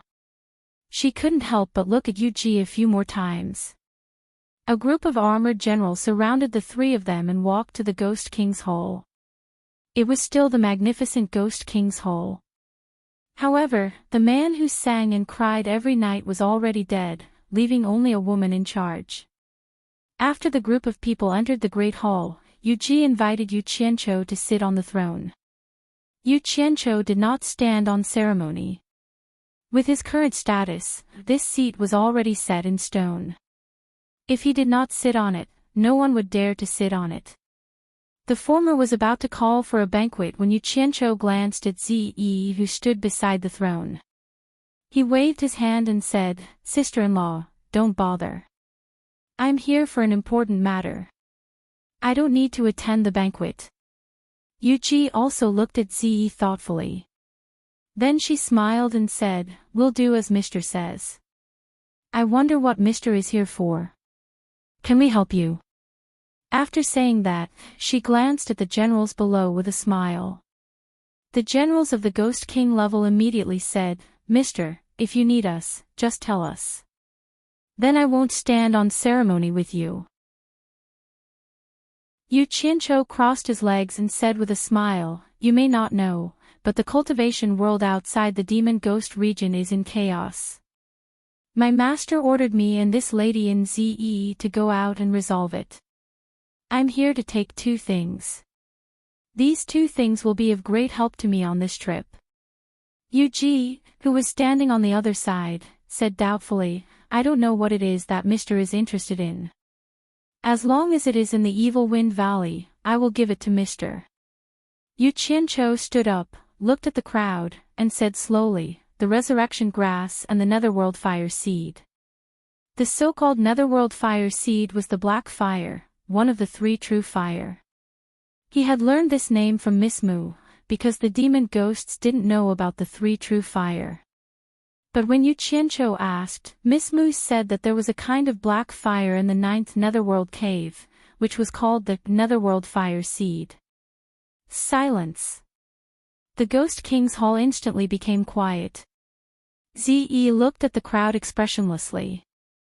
She didn't know why the 2 things mentioned by Yu Qianqiu would cause such a reaction.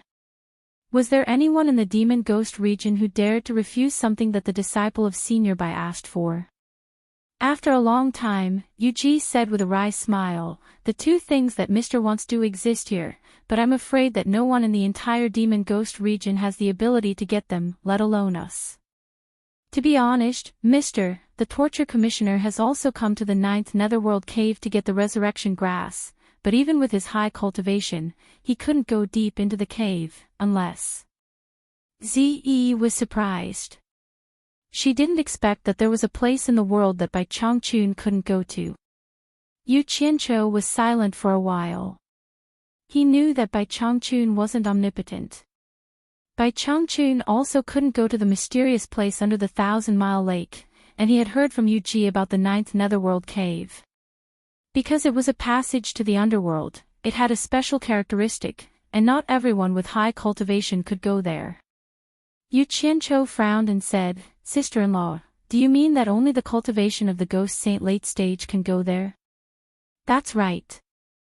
Yuji's face turned serious and said, the journey to the netherworld is a one-way trip. It burns away all vitality, and humans and ghosts walk different paths.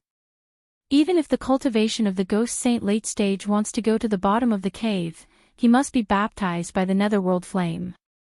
Crossing the netherworld flame's sea is the door to the 9th netherworld. At that point, there will be no vitality in the human world. Once he returns to the human world, there will be a catastrophe to annihilate him instantly, so it is said that there is no return. Think about our cultivation, not to mention the netherworld flame sea. I'm afraid that we can't even withstand the evil strong wind in front of us, and our souls will be blown away before we reach the halfway point. I still want to go and have a look. Yu Qianzhou's words were shocking, and the ghost generals below were in an uproar. When Ziyi heard that the 9th netherworld cave was so powerful that even Bai Changchun couldn't go, her face changed. She didn't know why this guy was so overconfident and insisted on trying. She thought that she wanted to protect him, so if he went, she would have to go with him. Actually, she didn't know what Yu Qianzhou was thinking. The cultivation world suddenly had such a big change, and he didn't know when this matter would end. He was afraid that the life insurance of his parents, who were mortals, wouldn't be able to wait until then, so he wanted to pick the resurrection grass to refine the 7 orifices exquisite pill to extend his parents' lives. There was also the black fire, which was ranked higher than the blue fire. Since it was ranked higher than the blue fire, it must be even more powerful. If he encountered any unfavorable situation, he would be able to deal with it. Since Mr. insists, then I will go to the entrance first. At that time, Mr. will know that what Yuji said is true. Yuji said helplessly. Thank you, sister-in-law. Yu Qianzhou nodded, and suddenly said, is the old man Yan Tuo that sister-in-law told me about last time still alive? Yuji smiled and said, since Mr. has instructed, I will naturally leave him alive for Mr. to deal with. Good. Yu Qianzhou clapped and said with a smile, I believe that sister-in-law didn't tell him whether his son is alive or dead. He knew that Yuji was a smart woman, so if Yan Tuo said that he said his son was still here, Yuji would make plans. As expected, Yuji said with a smile, since Mr. said his son is still here, I will naturally smooth things over for Mr. Ziyi was a little confused by the strange question and answer between the two. Yu Qianzhou laughed heartily and said, back then, I had some unresolved grievances with him on Fuxian Island. Today is the time to write it off. I will have to trouble sister-in-law to invite him over. I believe he will be very willing to go to the 9th netherworld cave to find his son. I also want to see how powerful the 9th netherworld cave is. Yuji giggled and nodded to the people below. A general cupped his fists and left the Ghost King Hall. To these people, the life and death of a cultivator was really nothing. At this moment, no matter how stupid Ziyi was, she understood what Yu Qianzhou was trying to do. He was obviously trying to trick others to die so that they could scout for him.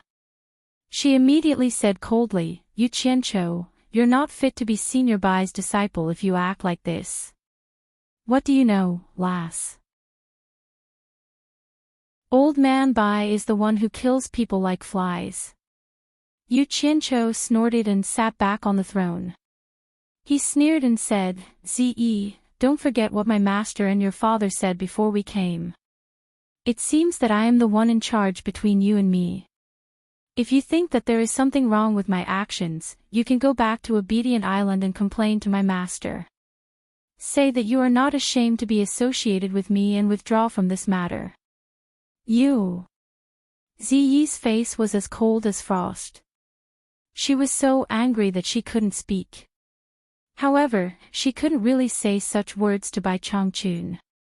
Bai Changchun asked her to do this, and she felt very honored. How could she give up halfway? And Yu Qianzhou also saw this, so he said such words.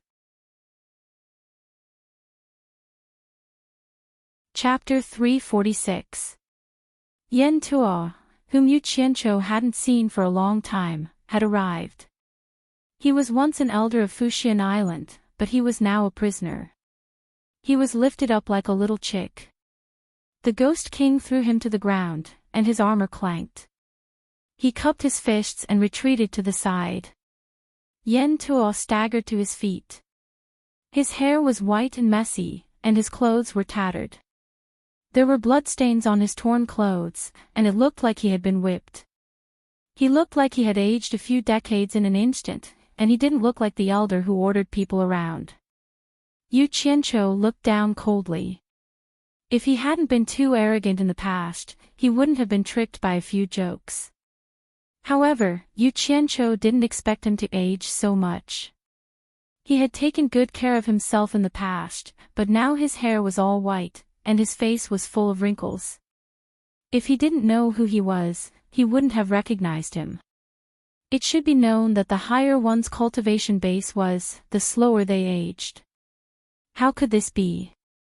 After pondering for a while, Yu Qianzhou understood. At such a young age, his dantian was sealed, and his cultivation base was sealed for several months. Without the nourishment from the circulation of true origin, he naturally aged faster. Moreover, he was tortured. He didn't know how Yu Ji tormented him after she understood that it was fine as long as he didn't kill him. Like an old man over 100 years old in the secular world, Yen Tuo staggered around the hole. Finally, his lifeless eyes came into contact with the ice-cold gaze of the person sitting on the throne, and he abruptly realized that it was not the gaze of the smiling woman. Then, he looked at the entire face. Yen Tuo's pupils shrank, and he yelled with a hoarse voice, Yu Qianzhou, it's you. He stumbled a few steps forward, but a ghost general immediately took a step forward and shouted, how dare you? He slapped him back to the ground. Ze couldn't bear to watch any longer. She clenched her teeth and said to Yu Qianzhou, if you want him to die, just say the word. Why do you have to torture him like this? Yu Qianzhou looked at her coldly and didn't say anything to her. Instead, he said to the people below, Old man Yen Tuo, we haven't seen each other for many years. I didn't think that we would meet again. Where did the arrogance that you used to order me around go? Yen Tuo got up again, looked around, and then looked at the person sitting high up on the throne. Instantly, he understood everything. The person in charge now was Yu Qianzhou. There was a trace of blood at the corner of Yen Tuo's mouth as he shook his white hair and smiled bitterly, looks like I've been deceived by you. You have enmity with my son, so how could you not kill him? I'm sure my son has already died miserably in your hands. Yu Qianzhou sneered and said, I never lie. If I say your son is here, then your son is naturally here. Besides, you are a dying man, so there is no need for me to lie to you. As soon as he said this, Ze immediately looked at him suspiciously. As for the generals and Yu Ji, their expressions were indescribable. They knew the ins and outs of Yu Qianzhou, but they didn't expect the dignified disciple of the Devil Regent's torture to lie without batting an eyelid. Moreover, he did it so openly in front of so many people. If they didn't know about it, it would be hard for them not to believe it. Yen Tuo's murky eyes suddenly lit up, and he immediately said, Yu Qianzhou, where is my son? Can you let me see him? Of course, no problem at all. Yu Qianzhou waved his hand in a rather forthright manner. In the end, Yu Ji and the others were stunned. They didn't know where he was going to find a son to meet. Unexpectedly, he said, however. Your son went against me in every aspect in the supporting Immortal Island, so it's hard for me to vent my anger. Now that both of you are here, there has to be someone left to appease me. What do you want? Yen Tuo asked. It's very simple. I never do things that are ruthless. Yu Qianzhou stood up and said coldly, I just arrived here today, and I'm here to settle this matter. Either I remove the seal on you, let you go, or I kill your son. Or you stay and continue to suffer, and I'll let your son go. Only one of you can live. Make your choice now. The group of ghost generals instantly became interested, and their gazes focused on Yen Ta. Yen Ta hesitated for a moment, then immediately replied, Yu Qianqiu, I hope you keep your word. I stay, and you let my son go. The atmosphere in the hall instantly became heavy, and the group of ghost generals immediately looked at Yen Ta in a different way. It was admiration. Damn it. What a deep father-son relationship. Yu Qianqiu glanced at Ziyi, who was moved, and he was rather unhappy. He wanted to watch the dark side of human nature and teach this girl a lesson. He wanted her to know what it meant to be a bastard who could see through human nature. He wanted her to know that a pitiful person must have a hateful side, so that she wouldn't be disobedient in the future. Now, she would probably become even worse. Yu Qianqiu didn't know that Yen Ta had begged people to accompany him to the Demon Ghost region, but when people heard about the Demon Ghost region, they became timid, and no one was willing to come. Therefore, he knew that his chances of survival were slim, but in order to save his son, he still came. He was already prepared to die. Although you treated your son well, you didn't teach him well, and you harmed yourself and your son. You still have to pay the price. Yu Qianqiu squinted his eyes and said in a deep voice, remove the seal on his dantian, and let him go to the cave to pick up his son. Let them go together. His words sounded nice, but everyone understood that Yu Qianqiu had already sentenced Yen Ta to death. Yu Ji nodded to the people below, and someone immediately went to remove the seal on Yen Ta. Ziyi bit her lips and didn't say anything. When Yen Ta heard this, he froze in place. Only when his body trembled and the vital energy in his dantian surged out and quickly circulated to nourish his almost withered body did he believe it was true. He looked at Yu Qianqiu in a daze. Yu Qianqiu took out a few spirit pills and threw them out. He said, recover quickly. Later, I will pick up your son and leave together. After the seal was removed, Yen Ta immediately became more spirited. He sucked the spirit pills into his palm, stared at Yu Qianqiu, and said slowly, Yu Qianqiu, I won't tell anyone about what happened in the Demon Ghost region, or else I will be punished by heaven. Then he put the spirit pills into his mouth and sat down cross-legged. No one in the hall spoke, and they all looked at Yen Ta. Knowing his fate, everyone's expression was one of sympathy or pity. Yu Qianqiu silently put his hands behind his back. He really wanted to let Yen Ta go, but now was not the time to show his soft side. At this time, it was necessary to sacrifice a person to show his indifference, because there might be a day when he would take over the Demon Ghost region. Demons and ghosts couldn't be suppressed unless they were strong. Bai Changchun's actions were very effective, and it was also a warning. In the canyon that was less than a dozen miles away from the Ghost King's Hall, gloomy clouds and fog were rolling. The temperature was close to freezing, and the howling wind made strange sounds. Not even a blade of grass grew in the surroundings. At the bottom of the Black Canyon, a trumpet-shaped hole suddenly appeared. It was wide on the outside and narrow on the inside. From the traces on the hole, it could be seen that it was caused by the cold, bone-chilling wind that blew out of the hole for many years. On the top of the cliff opposite the hole, a group of people stood in a row. In the middle were Yu Qianqiu, Yu Ji, Ziyi, and Yen Ta. Chapter 347.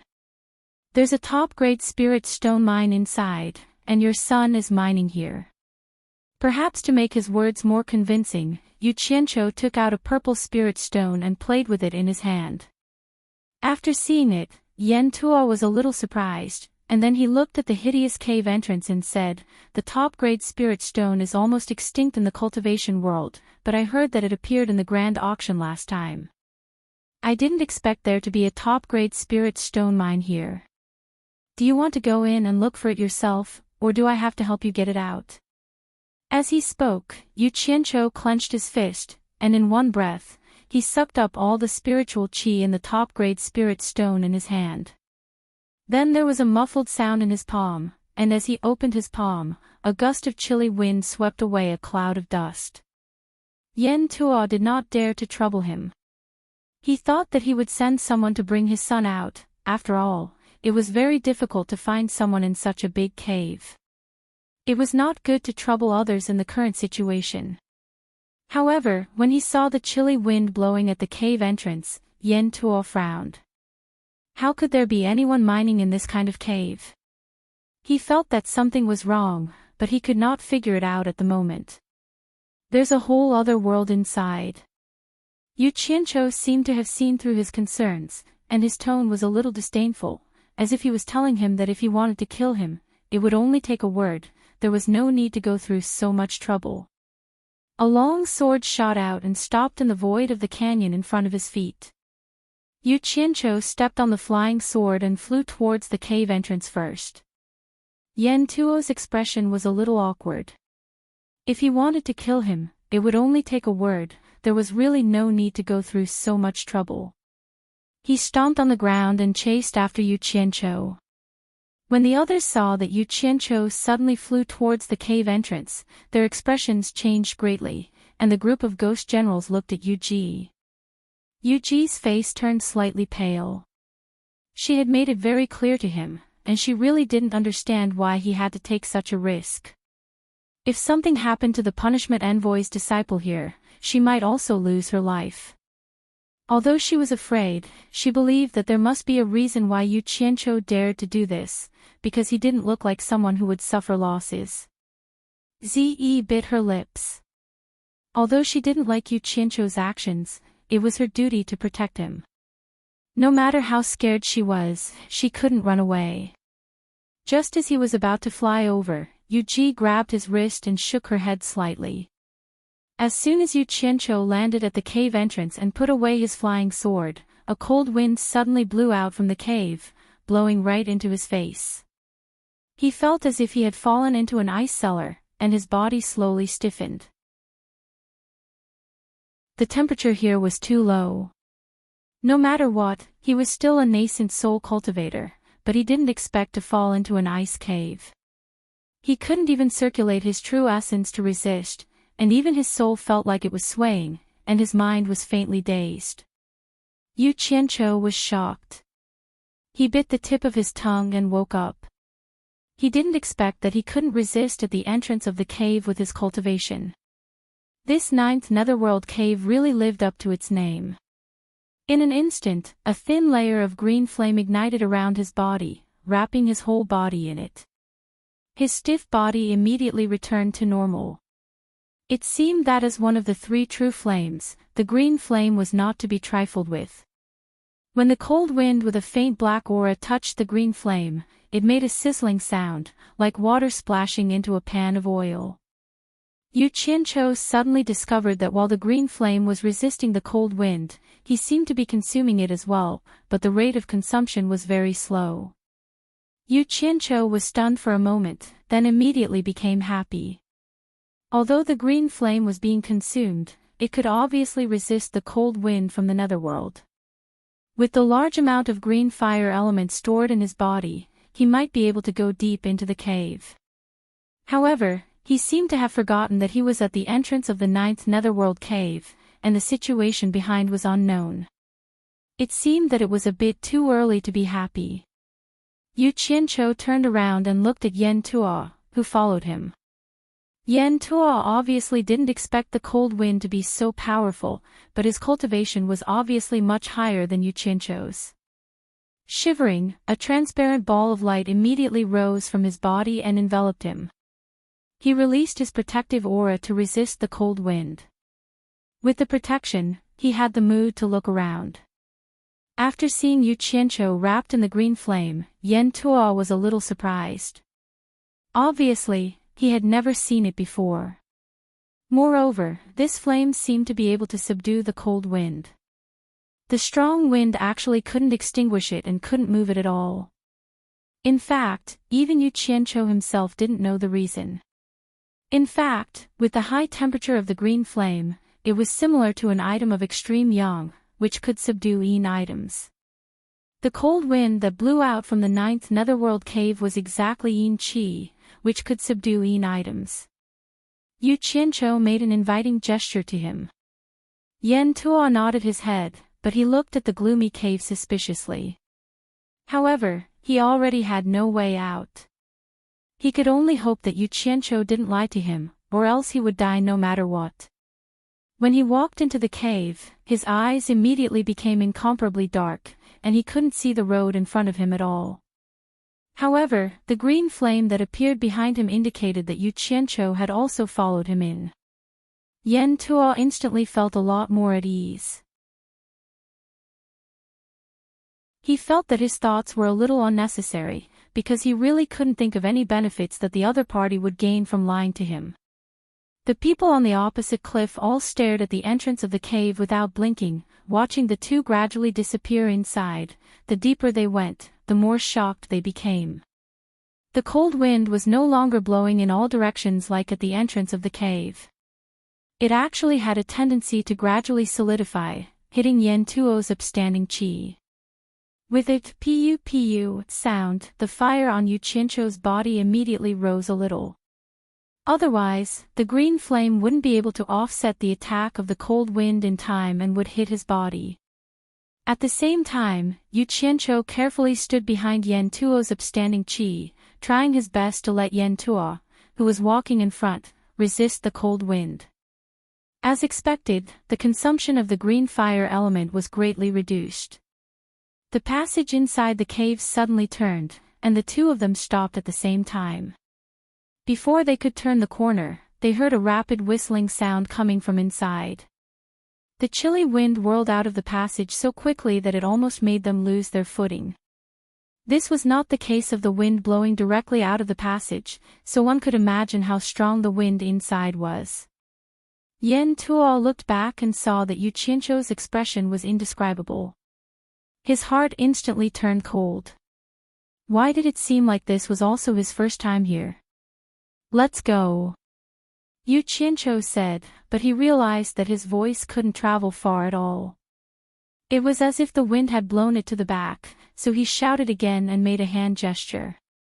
Yan Tuo nodded with a grave expression.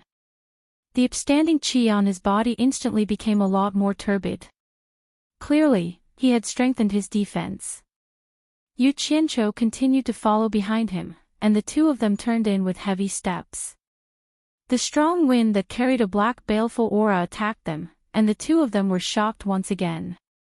Yan Tuo felt that the upstanding qi that was supported by his quintessential essence was rapidly depleting under the attack of the cold wind and the baleful aura. Although Yu Qianqiu was hiding behind him, he could also feel the rapid depletion of the green flame. He immediately increased the output of the fire element. He was slightly better off, as he had sufficient fire element reserves in his body. He only needed to use the green flame to defend, and the consumption of his quintessential essence would not be much. If it really did not work out, he could still instantly hide back in Utopia. Therefore, he was not afraid of any danger at all. However, Yan Tuo's expression changed drastically. If the quintessential essence in his body was completely depleted, just how powerful would the cold wind and baleful aura be? No one had personally experienced it before, and from the looks of it, it was definitely not simple. The result could be easily imagined. The path of the cave started to go downwards, and the two of them continued forward. The cold wind became stronger, and the black baleful aura became thicker. Yu Qianqiu's green flame and Yan Tuo's quintessential essence were also being depleted faster and faster. However, the cave was so deep that they could not see the bottom. They had no idea when they would reach the end. In the darkness, the two of them were as small as fireflies, feeling their way forward carefully. After walking for an unknown period of time, Yan Tuo's face gradually turned pale. He felt that there was not much quintessential essence left in his body, and the end seemed to be far away. Yu Qianqiu also realized that something was wrong with his situation and immediately guessed the reason. Although he had wanted Yen Tuo to block the disaster at the front, he did not want Yen Tuo to die so early. He touched the storage bag at his waist, wanting to give Yen Tuo some spirit pills to recover his quintessential essence so that Yen Tuo could hold on for a while longer. However, he realized that it was difficult to even communicate in this situation. It was really troublesome to give him spirit pills.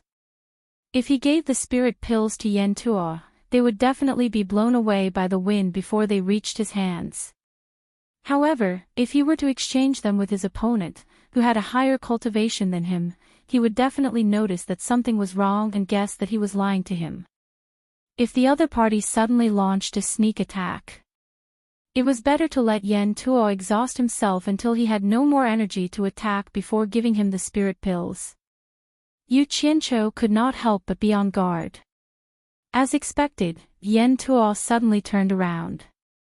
Under the illumination of the green fire, his faint green expression was somewhat sinister as he shouted, "Yu Qianqiu. This is not a spirit stone mine at all. My son, Yen Shu, could not possibly mine here. Why did you trick me to come here? What kind of damned place is this?" As he was speaking with the wind, Yu Qianqiu could hear every single word clearly. The green fire suddenly expanded by a lot. Yu Qianqiu raised his brows and sneered. It was very difficult for his voice to be transmitted when he spoke with the wind in his direction. Moreover, with his current cultivation, it was impossible for him to transmit his voice. Thus, he raised his hand that was wrapped in the green fire and extended a finger to right in the air. The words, "Ninth Netherworld Cave," appeared in the green fire. Immediately after, he waved his hand and the 4 green fire words were put away. At this moment, he could not waste the green fire. Since Yen Tuo was able to assume the position of an elder on supporting Immortal Island, he wasn't an ignorant person. After he saw the words Ninth Hell Cave, he pondered for a moment before his expression instantly changed, and he seemed as if he'd never imagined that he would come to this place of legend one day. He immediately gritted his teeth and said, "In that case, my son, Yen Shu, is long gone. He has a grudge against you. Did he die in your hands?" As he said that, his hand subconsciously touched his waist. He must be muddle-headed. Why the F***ck would he touch if he had nothing? Yu Qianqiu looked at his empty waist and sneered again as he extended his finger and wrote a few words. "Do you understand now? Isn't it a little too late?" His finger was like chalk and his palm was like a blackboard eraser. The moment he wrote, it was immediately erased. Yen Tuo only remembered that on the day he was captured, his storage bag had already been confiscated. On the other hand, Yu Qianqiu clapped and pulled his palms together. A green flying sword appeared between his palms. Yu Qianqiu used the sword as a pen and quickly wrote a line of words, "Old thing, you are not my opponent now. If you don't want to die, continue to lead the way." When Yen Tuo heard this, he did not care how the green flying sword appeared. He suddenly shook his head of white hair and laughed wildly. His laughter was filled with indescribable grief and indignation. He then clenched his fists and said, "Don't want to die. Yu Qianqiu, don't try to lie to me. We are already deep in the cave. Even if you let me leave now, I won't be able to make it out. Today, I will die no matter what. But even if I die, I won't let you be happy." Chapter 348. I'd like to see how you're going to make me unhappy. A row of green words appeared again, full of contempt. Yen Tuo laughed wildly.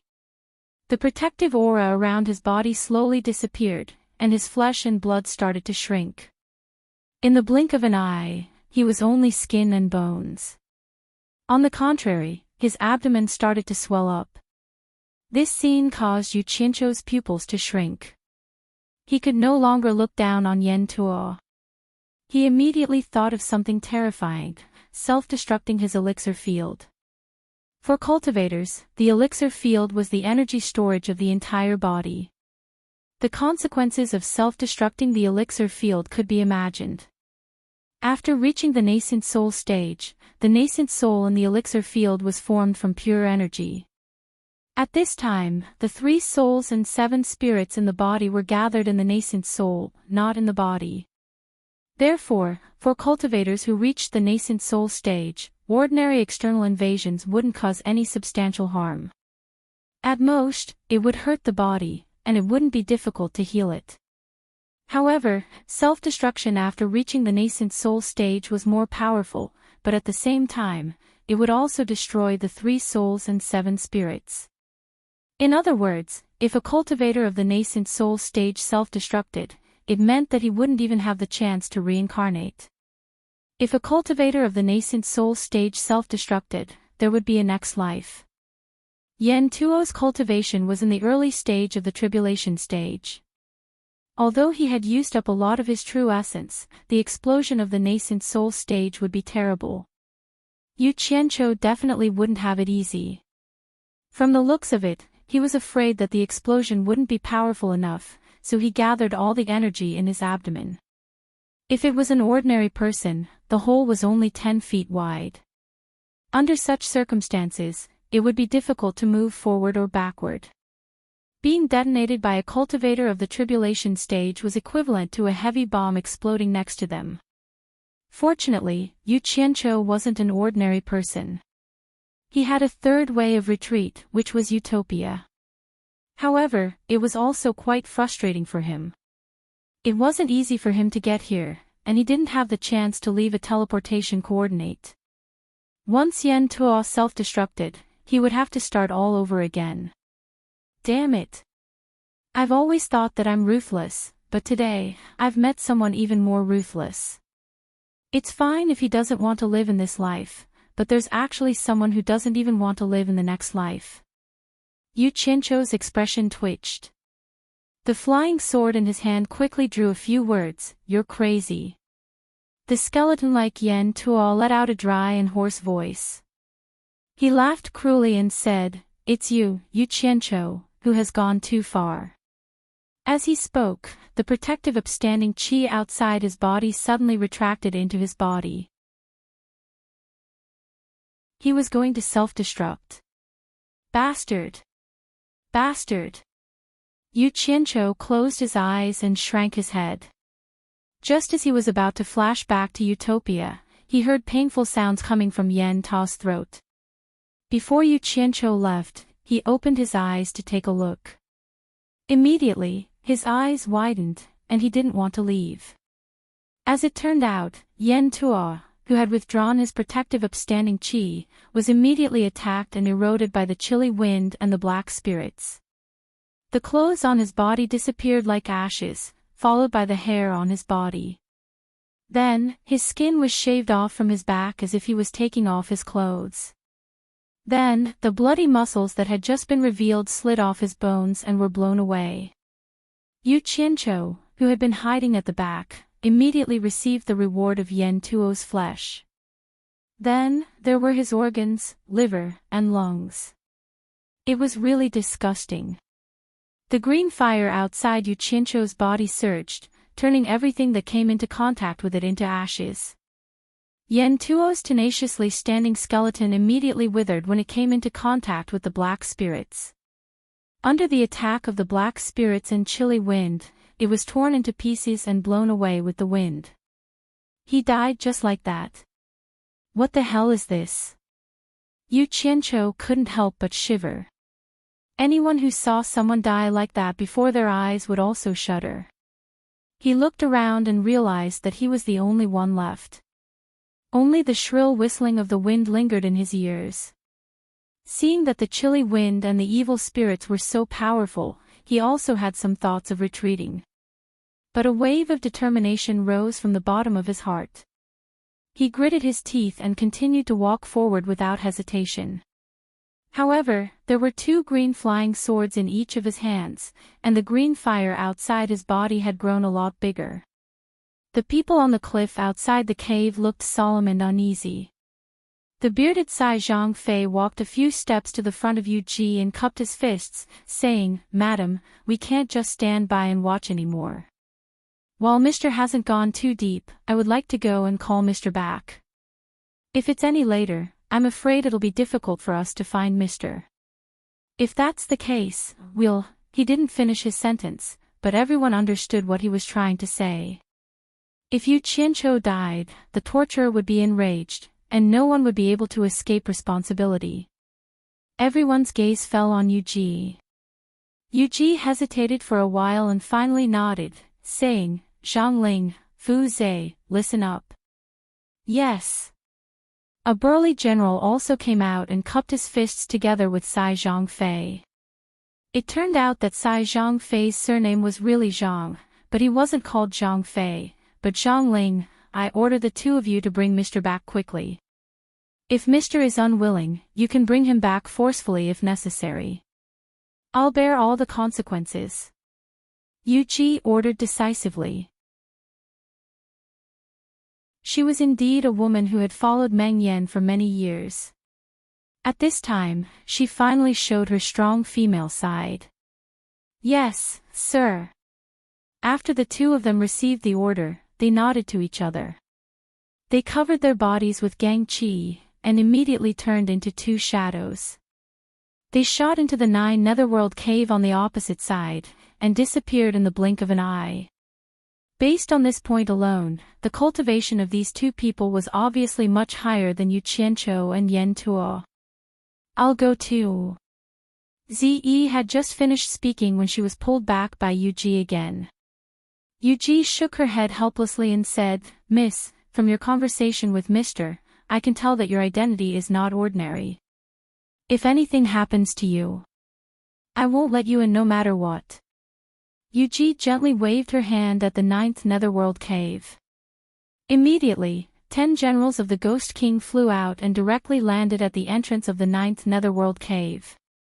Faint black light balls surged out from their bodies and wrapped around themselves, protecting the entire 9th Netherworld cave. The well-trained army was instantly displayed. Ziyi looked at them silently. She knew that she couldn't deal with the Ghost King alone. She sighed and gently broke free from Yu Ji's hand. She stood there quietly and didn't say a word. After walking for a while, Yu Qianqiu realized that this cave seemed to only have strong yin winds and evil spirits. There weren't any other dangers. Instead of slowly walking and exhausting his energy, it was better. After Yu Qianqiu had an idea, he gritted his teeth and jogged. The black miasma became denser and denser, and the consumption of fire elements became faster and faster. He didn't know how far underground it was. After jogging for nearly a kilometer, the tunnel turned again. Just as he turned, he felt the pressure suddenly increase and the wind became stronger. He only heard a strange F***ck cry, and the moment the sound left his mouth, he was blown back by the wind. He dodged and jumped here and there, rolling and crawling back to the turning. A group of black wind blades shot out and hit the stone wall at the turning. With a series of clanging sounds, they dispersed into black miasma and were carried away by the yin wind. Yu Qianqiu hid in a corner and stared blankly at the black fiend that had been blown away. He understood. So the black fiend they had encountered on the way here were formed by the dissipation of these black wind blades. He wanted to release his divine sense to check, but he didn't dare because he had already tried it once before. The evil spirits could actually corrode divine sense and make him cry out in pain. It was really strange. After waiting for a while, several waves of wind blades flew out one after another. There would be a wave every few seconds. After calculating the time, he took out a piece of dark steel and threw it out. With a few dang sounds, the whole piece of dark steel was cut into a few pieces and fell down. It rolled on the ground and flipped over, and was blown away by the yin wind. F***ck. What the hell were the wind blades formed by the black miasma? They cut dark steel like cutting tofu. It was too fierce. Who could pass through here? Yu Qianqiu felt gloomy. His gaze fell on the dark stone wall and he was stunned. The stone wall here seemed to be different from the previous ones. Under the illumination of the green fire, it seemed to have an additional metallic luster. Yu Qianqiu's eyes lit up. He took out the Ghost King's token that Yu Ji gave him years ago from his storage bag. Comparing the two, it was exactly the same. This passage was actually formed by the dark iron structure. Yu Qianqiu silently threw the token back into the storage bag. Now was not the time to deal with the dark iron.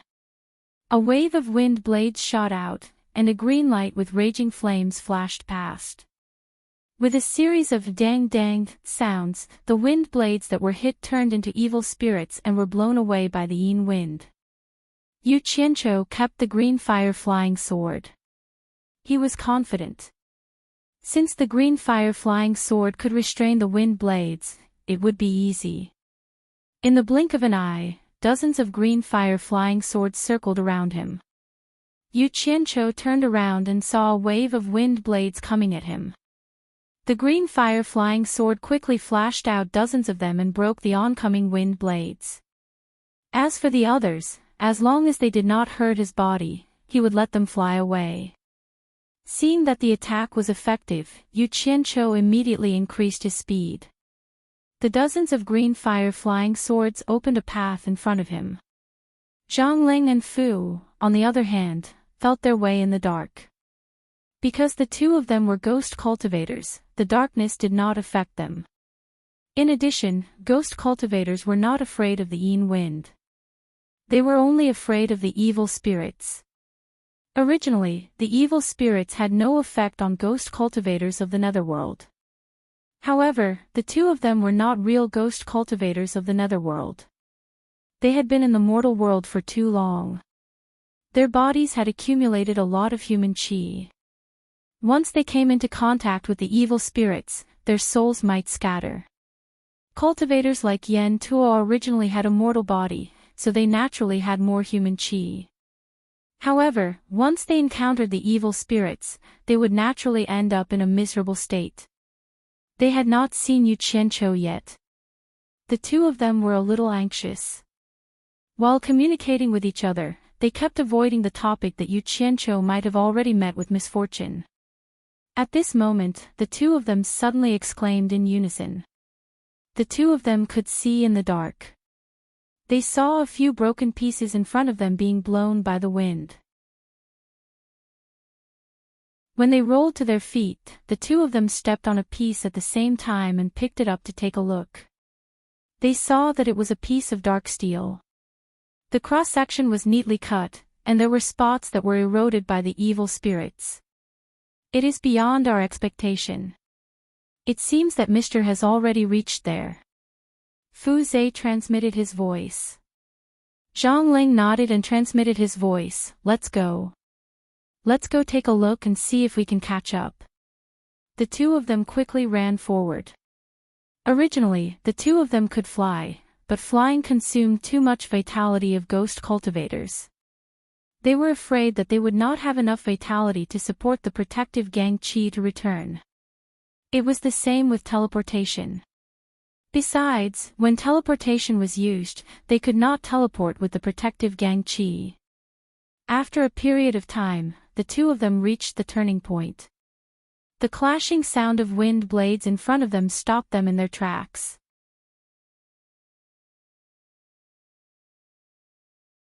Chapter 349. Yu Qianqiu was nowhere to be seen. The two of them looked at each other speechlessly. There was only one reason for this.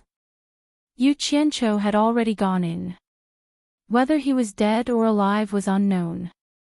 However, the two of them did not dare to advance any further.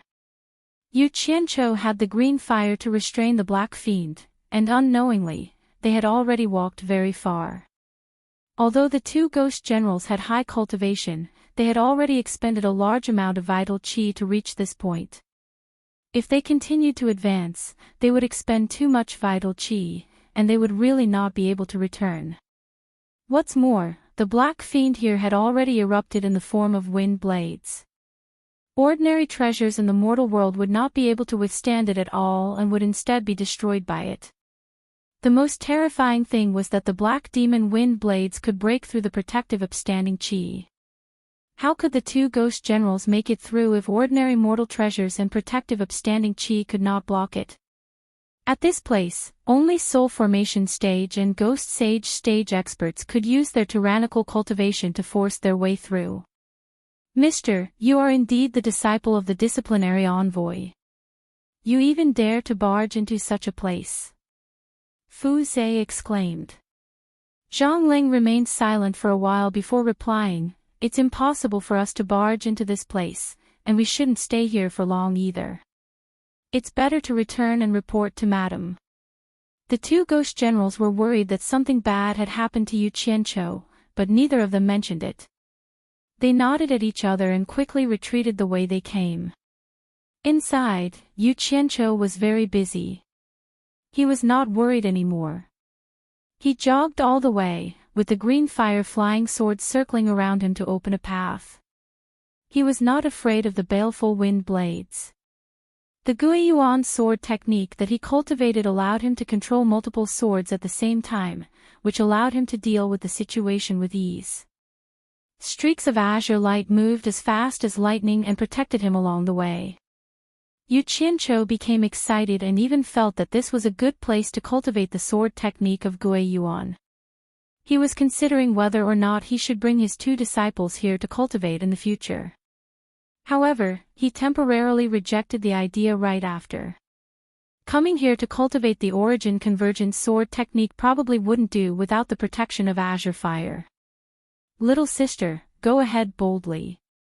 Move forward. Don't look back. While Zhang Xian was singing along the way, his face suddenly warped in shock. The blue fire attribute energy in his body was running out. Damn it! He was overjoyed. He had to return and replenish his blue fire elemental essence. Yu Qianqiu immediately looked around and finally found a crack in the stone wall.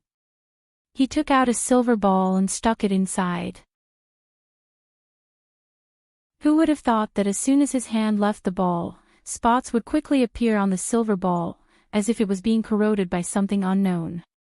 Not long after, the silver ball had melted and disappeared. Yu Qianqiu frowned.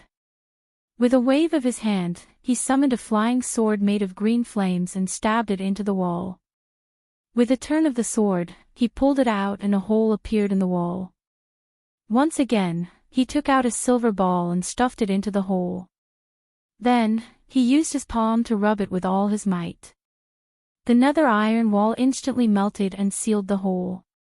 He heaved a sigh of relief when he sensed that the silver ball was safe and sound. Then, he disappeared along with the group of flying swords.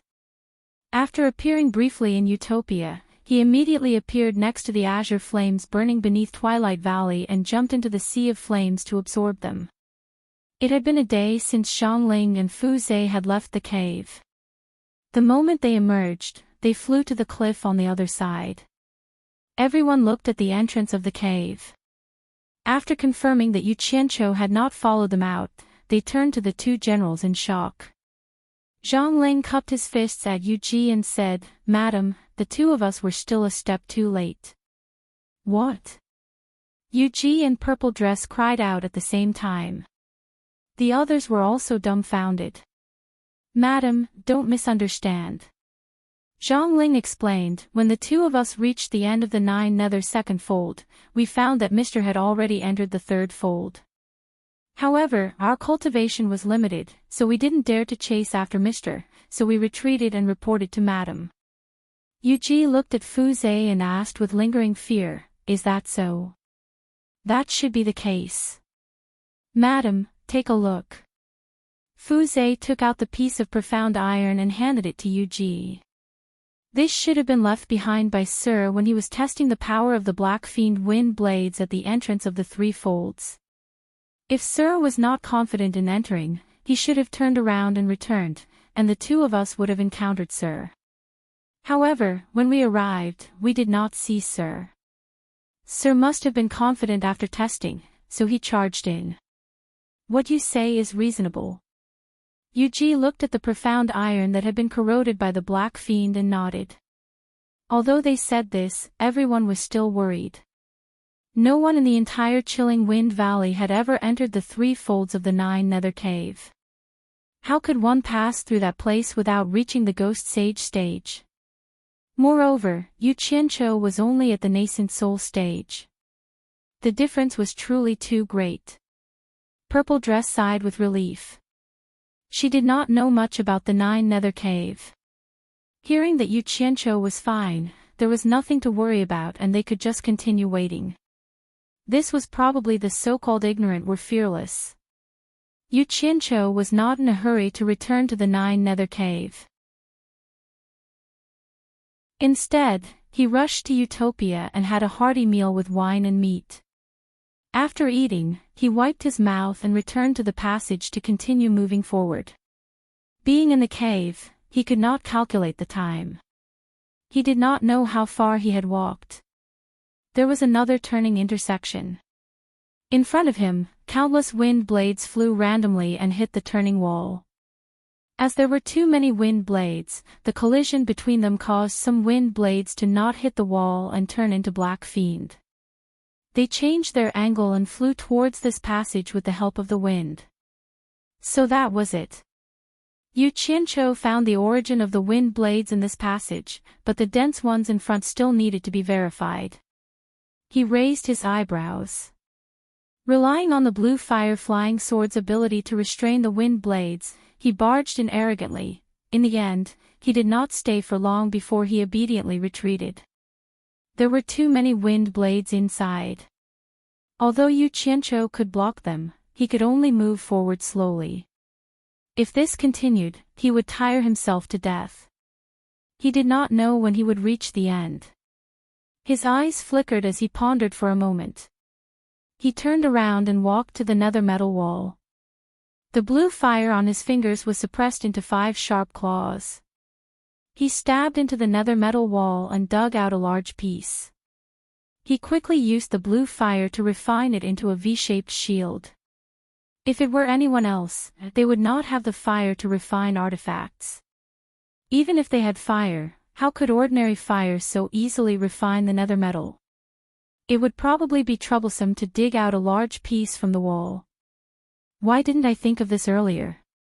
Hugging the shield, Yu Qianqiu chuckled and hid behind it.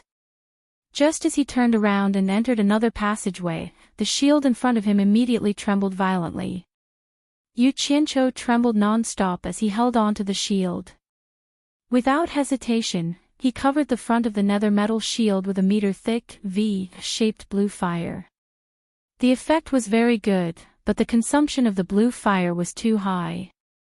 However, with the blue fire blocking the Black Fiend wind blades as a buffer, he immediately felt much better. After walking for a short distance, he realized that he could not see the path in front of him. Thus, he pressed the blue fire claw on his 5 fingers. With a few schwa-schwa sounds, a dozen irregular holes immediately appeared on the shield, allowing him to see the path.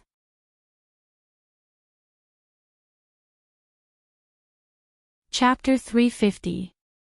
He did not know the time in the cave, and he could not move fast due to the strong wind. However, Yu Qianqiu knew that a few days had passed. He had gone back to replenish the green fire elements 3 times just to advance through the tunnel. During this period of time, because the wind blades were constantly hitting the shield, his hands could not take it anymore. He returned to Utopia to rest a few times. There were a few times when he saw that he could not reach the end of this path. He really wanted to give up, but his character of not admitting defeat easily forced him to grit his teeth and endure it. He wondered if this was considered not giving up until he saw the coffin. In fact, it was already a miracle that he could reach this point. Even if an expert at the end of the Tribulation Transcendent stage was fully prepared, it would be impossible for him to reach this point. As a nascent soul stage cultivator, he should be proud. Of course, this was mainly due to the green fire and the special ability to retreat midway. If it were anyone else, as long as they entered, they would either walk to the end or return. How could they give them the chance to retreat midway? If entering the Hades cave was a competition, Yu Qianqiu should be the one to cheat. On both sides of the main passageway, 4 small holes suddenly appeared. The yin wind was blowing out from these 8 holes. Rather than saying that there were 8 holes, it would be more appropriate to say that they were the eyes of the wind. The wind was very strong. Not only was it difficult to advance, but it was also blowing him backward. Yu Qianqiu did not know whether to laugh or cry. He felt that he really did not have the ability to pass through the 8 wind eyes. However, it would be a pity to give up now. Withstanding the strong wind, Yu Qianqiu held the nether iron shield at a 90-degree angle and looked through the hole in the shield. The 2 small holes were attached to the 2 sides of the main tunnel. The black baleful aura floated over from the end of the main tunnel. It was caused by the 8 wind eyes. He did not know what scientific principle it used, but it actually turned the black baleful aura into wind blades and blew them out. It was really F*King fatal. It was impossible to enter the 8 wind eyes. Running into the wind eyes was no different from courting death. However, he could consider taking a look at the main tunnel. But to get to the other end of the main passage, they had to walk through the 2 rows of wind eyes. Looking at the wind eyes, they were probably not to be trifled with. If they were not careful, they would be torn to pieces. Looking at the distance from here to there, it might be more than 100 meters. What should they do? Yu Qianqiu, who was holding on with his shield, looked at the ground and his eyes suddenly lit up. He thought to himself, since I can't walk through this path, why don't I dig a tunnel and go through it? Not bad. Looks like I can only use the stupid method. Only someone with this kind of ability like him could come up with such a crazy idea to dig a hole under a whole piece of nether iron. Just think about it, even a small piece of nether iron was difficult. Who would think of digging a hole? Moreover, it would be digging a distance of at least 100 meters. Holding the shield, dozens of green fire flying swords surged out of his body. They gathered together and dug into the ground. The pieces of nether iron that were dug out were immediately blown away by the cold wind. Not long after, the green fire flying swords drilled into the ground. Yu Qianqiu moved over with great difficulty. The green fire flying swords on his body surged crazily, and he crawled in with a whoosh. He dragged the shield behind him in case of any accidents. After entering the hole, he realized that the diameter of the hole was too small. It was only a square meter, and it was difficult for him to squat down. Hence, 100 green fire flying swords shot out at the same time, and soon, a hole that was 1 meter wide and 2 meters tall appeared. Finally, he could stand up comfortably. The shattered nether iron in the tunnel was piled up. Yu Qianqiu's eyes lit up, and he immediately picked up the green fire flying swords that were digging the hole and threw them into Utopia. After walking for more than 10 meters, he felt that it was impossible for the wind blades to dig into the ground again, so he put away the nether iron shield on his back. He took out a large handful of fluorites and ran to the entrance of the cave. He placed one every meter in a straight line. This was naturally for positioning. He was afraid that he would dig in the wrong direction. What if he dug into the eye of the wind? After digging for dozens of meters, Yu Qianqiu retracted the green fire on his body. As the baleful aura and cold wind could not enter this place, he turned around and raised his middle finger at the entrance of the cave behind him. He said in disdain, "Black and swarthy wind blades, I look down on you." He then glanced at the fluorites on the ground and saw that they were still in a straight line. Only then did he release his divine sense and follow behind the green fire flying swords that were digging the hole. He quickly swept the nether iron into Utopia. The tunnel was eerie, and only the 100 flying swords were shining with a demonic green light. Don't ask me where I come from. My hometown is far away, why do I wander? Yu Qianqiu proudly sang a song with his hands behind his back. When he found that there were 200 fluorite stones on the table, he stopped singing. The distance between each fluorite was about 1 meter, which meant that there were now 200 meters. They should have passed through the 8th eye of the wind. Yu Qianqiu's expression turned solemn. He took out the nether iron shield again and covered his body with green fire again. He controlled the 100 flying swords to dig diagonally upwards. As expected, once the hole appeared, a large amount of black mist-like baleful aura surged in. The moment it touched the green fire flying swords, it would sizzle. It was the same when it touched the green fire flying swords on Yu Qianqiu's body. Yu Qianqiu was in for a penny, in for a pound. Since it had already come to this, he simply controlled the flying swords to dig a very generous exit. Then, he summoned the flying swords to protect himself and carefully walked out. As expected, he had already passed through the eye of the wind and was more than 50 meters away. It was very quiet in front, and only the whistling sound of the wind behind him could be heard. Oh my! He didn't know how far he had walked, and he didn't know if there were any powerful things in front of him. Yu Qianqiu walked forward with some trepidation. The strange thing was, other than the dense black mist-like baleful aura that was everywhere, there seemed to be nothing else. There wasn't even a trace of the yin wind from before. It was just that the consumption of the green fire was very high, so it didn't seem to be too dangerous. He had the protection of the green fire, so he didn't have much of a reaction. However, he didn't know that such a dense black mist-like baleful aura was a fatal blow to others. No matter how high one's cultivation was, it was already not easy for them to endure such a long distance ahead. Now that they encountered such a dense black mist-like baleful aura, it was extremely dangerous. Yu Qianqiu gradually increased his pace. After walking for about 1,000 meters, he suddenly had an indescribable strange feeling. It felt a little chilly. Logically speaking, being wrapped in the green fire, it shouldn't be cold. He thought about it and guessed that it was just a psychological effect. He didn't think too much about it and continued forward. Who knew that the further he walked, the colder he felt. In the end, he was actually shivering in the green fire, and his teeth were chattering. Only then did he feel that something was wrong.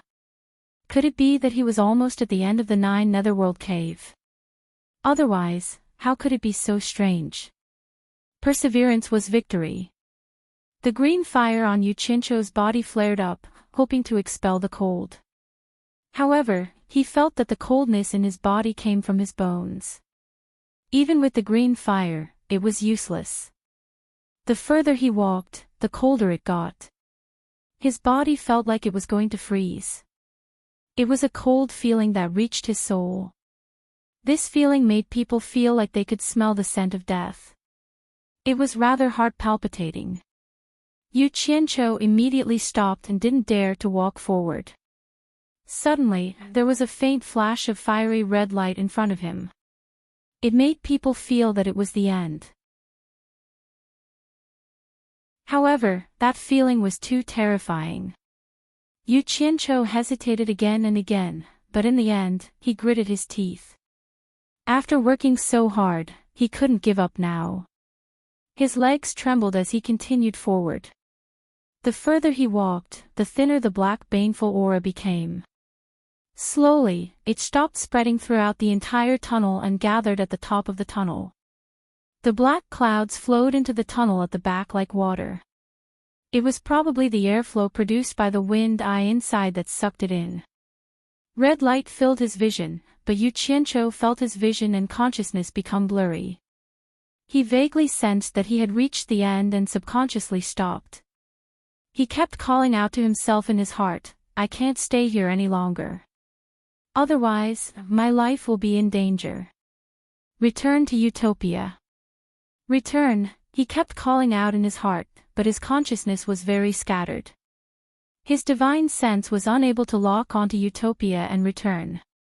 His body also felt colder and colder, almost to the point that he couldn't move. The green fire outside his body gradually shrank, and he was in a precarious situation.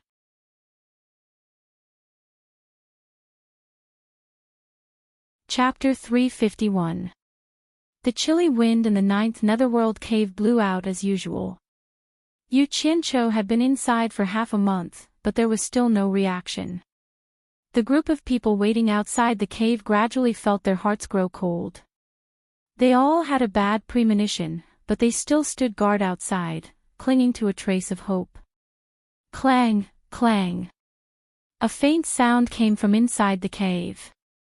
The 10 ghost generals guarding the cave were the first to hear it, and they all turned around to look. Although the people on the opposite cliff were not as close as them and did not hear the sound, they were all attracted by the unusual behavior of the ghost generals. Could it be that Yu Qianqiu had returned? The same thought appeared in everyone's mind, and they all stared at the cave entrance. The ghost generals at the cave entrance did not see anyone coming out, but they saw some black stones rolling weakly to a place not far from the cave entrance and stopped. The wind at the entrance was probably not strong enough to blow the stones out of the cave. 2 ghost generals dashed in and picked up a few stones to take a look. They were instantly shocked.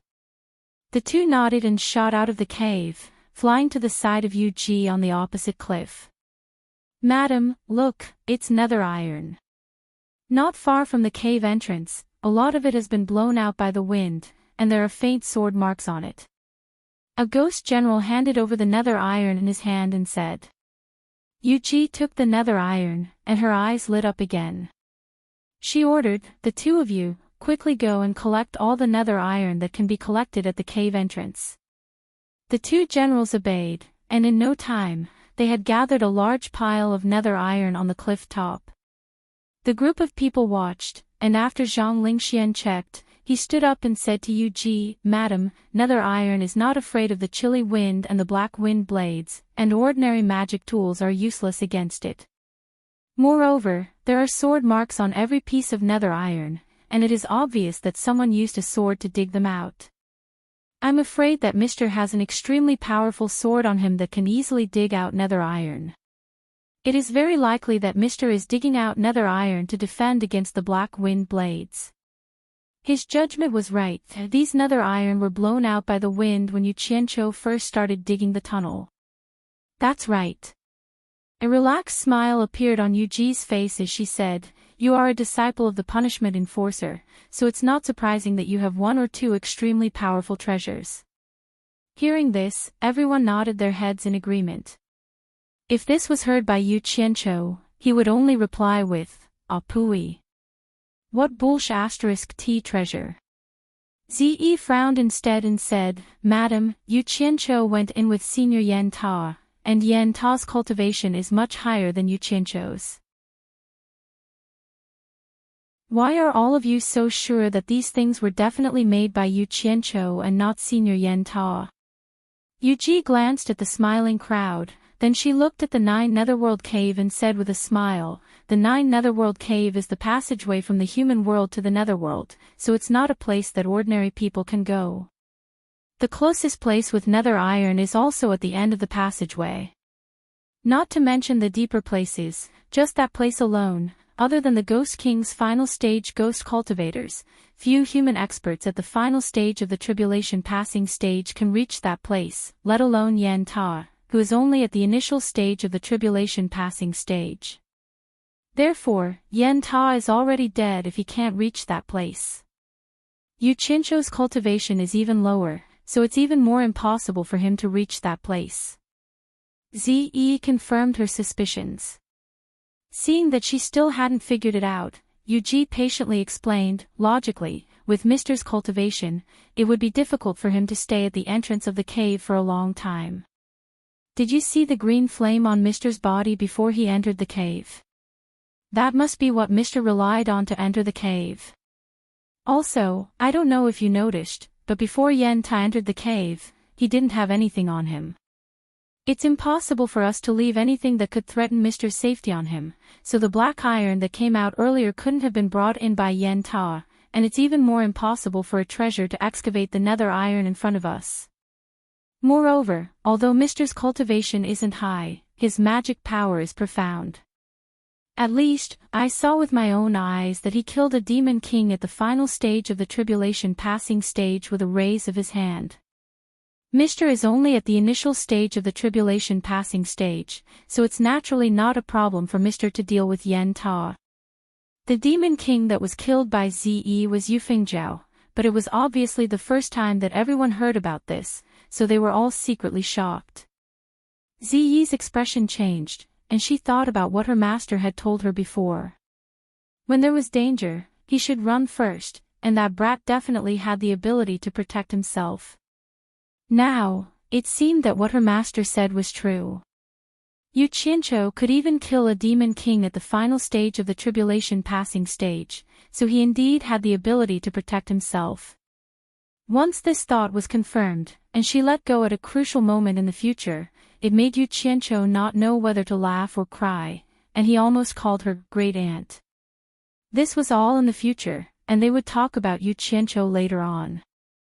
Yu Qianqiu, who was in a critical situation, gradually fell into a state of unconsciousness, and finally fell softly to the ground. The blue fire on his body had already been completely absorbed into his body, and it was also fortunate that the black fiend had flowed in from the top of the cave, or else it would have been terrible. In a daze, Yu Qianqiu suddenly opened his eyes and woke up, and found that he was actually lying on the ground, so he hurriedly got up. Just as he was rejoicing that he was fine, he suddenly saw another person lying at his feet, and was shocked on the spot. He thought to himself, could it be that someone had also broken in, and had also fainted like me? When Yu Qianqiu bent down to see that person's appearance clearly, he instantly felt as if he was struck by lightning, and took a few steps back. If he did not see wrongly, that person looked exactly the same as him, and that person's attire and accessories, it was clearly him. Feeling bewildered, Yu Qianqiu squatted down, and wanted to turn that person over to examine him properly, in order to resolve the doubts in his heart. Who knew that when his hand touched that person, it actually passed through his body, and he did not know whether the person on the ground was an illusion, or he was an illusion. How could this be? Could it be? Could it be? He thought of a chilling possibility: he might have already died, or his soul had left his body. In great shock, he shook his head woodenly, and retreated. He could not accept this kind of result. Who knew that when he moved a little further away from the person lying on the ground, his whole body actually floated up lightly, and a strong suction force came from the place where the red light was shining at the end of the tunnel, and dragged him over. Don't. I haven't lived enough, I don't want to die. Yu Qianqiu struggled with all his might in the air, but it was useless. That mysterious force made him unable to resist. At this moment, the person lying on the ground suddenly emitted a burst of golden light, and immediately after, a brilliant silver light pillar shot out like a galaxy, directly enveloping Yu Qianqiu, who was struggling in the air, cutting off that mysterious force, and actually slowly pulling him back. The scenery in front of Yu Qianqiu's eyes changed, and he suddenly found himself in the vast and brilliant universe. In the vast universe, the galaxy was brilliant, and the stars formed a nebula, eternal, lonely, desolate, and beautiful, and he was floating in the endless universe. F***ck. Could it be that I am dreaming? Yu Qianqiu was stunned, and just as he was trying to figure out what was going on, his vision suddenly turned black, and he fainted again. After a long time, Yu Qianqiu, who was lying on the ground, opened his eyes again, and suddenly jumped up.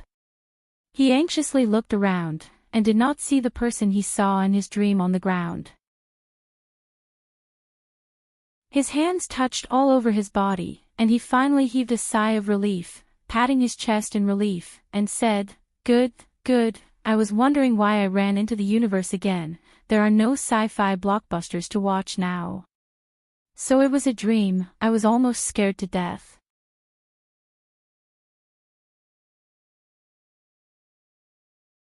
Chapter 352. But there was one thing that had aroused his suspicions. That bone-chilling cold had been carved into his bones. And the matter of him fainting just now was definitely not a dream. It was something very real. Strange, he didn't feel that cold anymore, just a little chilly. Something was fishy. As Yu Qianqiu was pondering, he saw that he was safe and sound even without the protection of the blue flames. He looked up at the black fiends floating above him and immediately understood. His gaze fell on the end of the red light and he carefully walked over. When he reached the cave entrance, he was immediately stunned by the scene before him. He was at the entrance of a cave on the cliff of a huge underground space. In front of him were endless raging flames that soared to the sky, black flames. Below was the molten red lava, which also dyed the black flames red. However, it was easy to tell that these flames were black in color. Massive black lotuses grew in the lava, and the raging flames were the result of the black lotuses. They were in the exact same form as the blue lotuses he had seen in Twilight Valley, but the blue lotuses were not as long as the black lotuses. In short, the entire scene was very grand and imposing. Yu Qianqiu had seen the blue flames bred by the blue lotuses, so he naturally understood what the black lotuses before him signified. It was clear that this black sea of flames was the netherworld flame Yu Ji had spoken of, the legendary netherworld ghost flame of the demon realm, and also one of the three true flames he desired, black flame. After so much trouble, he had finally arrived here. Yu Qianqiu was rather excited, but his joy didn't last for long. That bone-chilling cold from before stealthily crept over his body, and he couldn't help but shiver. It felt like even his blood was about to freeze. Damn! Was he going to faint again? What the hell was going on here? As he sensed that his consciousness was getting a little dizzy, Yu Qianqiu became bewildered. At this moment, the nascent soul sitting cross-legged in his dantian exploded with golden light, and the entire nascent soul transformed into a small golden man of sparkling light. A warmth flowed from his dantian to his entire body, instantly dispersing the cold. The golden light on the nascent soul also slowly faded. Yu Qianqiu was slightly startled, but he was immediately delighted. It seemed that the golden bead was working again. There was something strange about this place. It was not advisable to stay for long. Yu Qianqiu poked his head out of the cave and quickly looked around. Although the sea of fire in front of him was dyed red, the top of the fire was clearly black.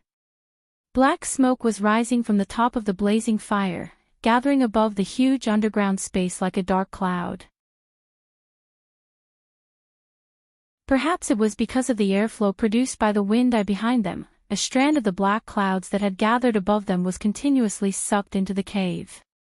He immediately understood that the so-called black fiend was the remaining smoke of the black fire, and it was precisely this remaining smoke that formed the most difficult obstacle to enter the 9th netherworld cave.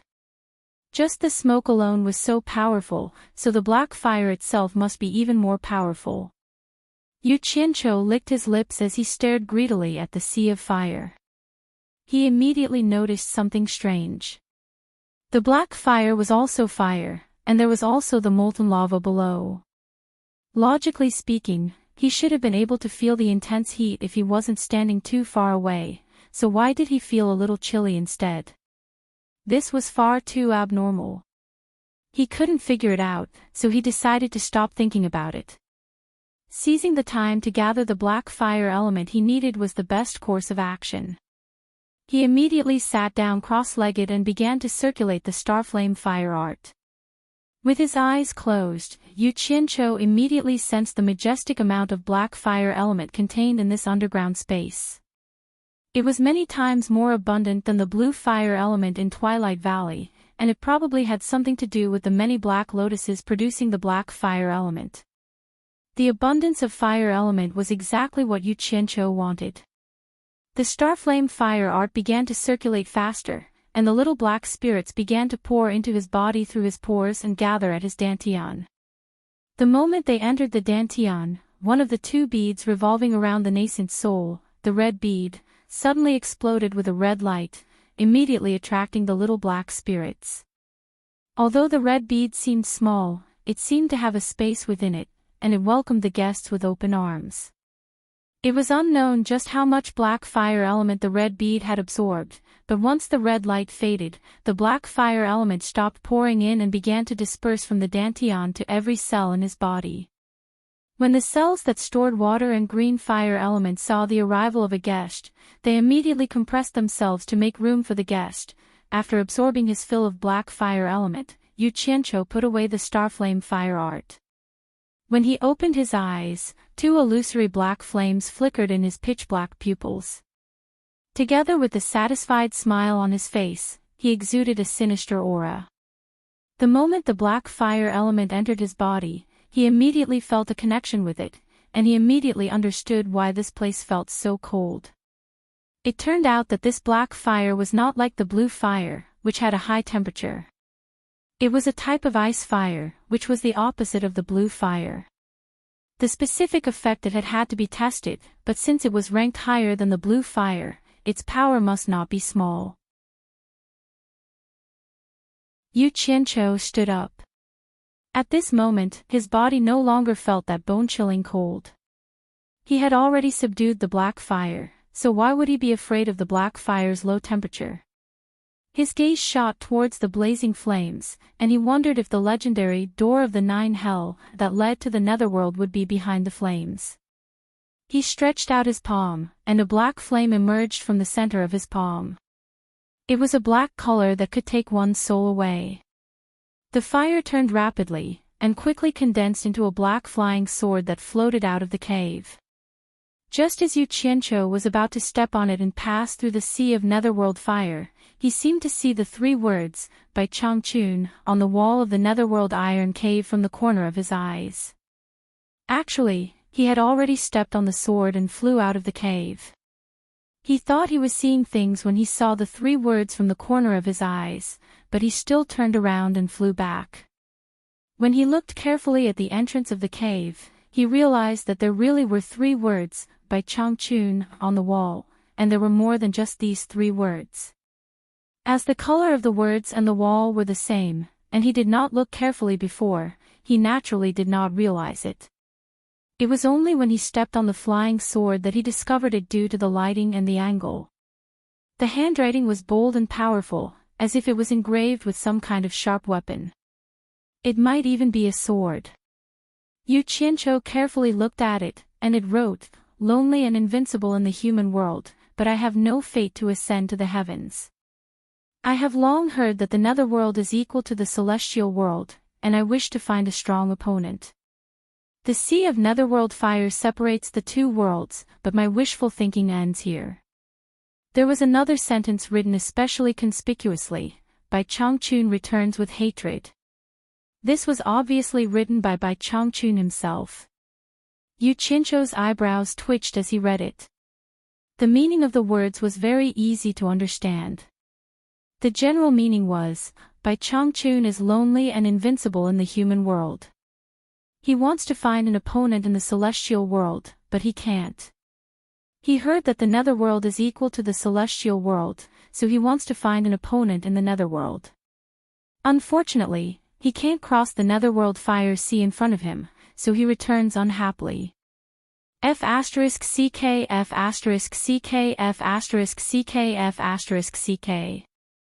Yu Qianqiu said a few times in a row, and shook his head with a bitter smile. The old fellow is so strong that he's a little unreliable. He thinks that he has nothing better to do, and even thinks about the people from the celestial world and the netherworld. I was wondering why I heard from Yu Ji that the old fellow came here before, so he wants to find a fight in the netherworld ghost world. He really has nothing better to do. I'm speechless. He shook his head helplessly, and just as he turned around, he paused and looked at the netherworld fire sea with an, could it be that this netherworld fire sea is so powerful that even with the old fellow's cultivation, he can't cross it? Then wouldn't I be even more powerful than the old fellow if I cross it? Damn it. It's not good to publicize such a flashy thing. Laozi has to leave some words here. Who knows, maybe some later generations will come here and know that there is a person like me, Yu Qianqiu. Without hesitation, the black flying sword made a series of noises on the cave wall, but it didn't leave any marks. Yu Qianqiu slapped his forehead. This netherworld metal could restrain the black demon wind blade, so it was normal that it could restrain the black fire. Looks like he still had to use the green fire. A finger ignited with a green glow. Yu Qianqiu pondered for a while, then waved his finger and slowly wrote a few lines of words on the cave wall. I heard that master came here before, so disciple also came to join in the fun. Since master can't cross here, disciple will give it a try. In the great sea, the new waves push the old, and each generation is stronger than the last. Finally, he also left a very conspicuous line of words, Yu Qianqiu has been here. These words were written behind by Changchun's words. After he finished writing, he carefully looked at it. Comparing the two, no matter if his words were neat or not, the structure made him feel ashamed. How could this have the momentum of each generation being stronger than the last, so he couldn't stand it anymore. Without saying anything else, he shamefully stepped onto the flying sword and charged into the netherworld fire sea, looking like he was seeking death.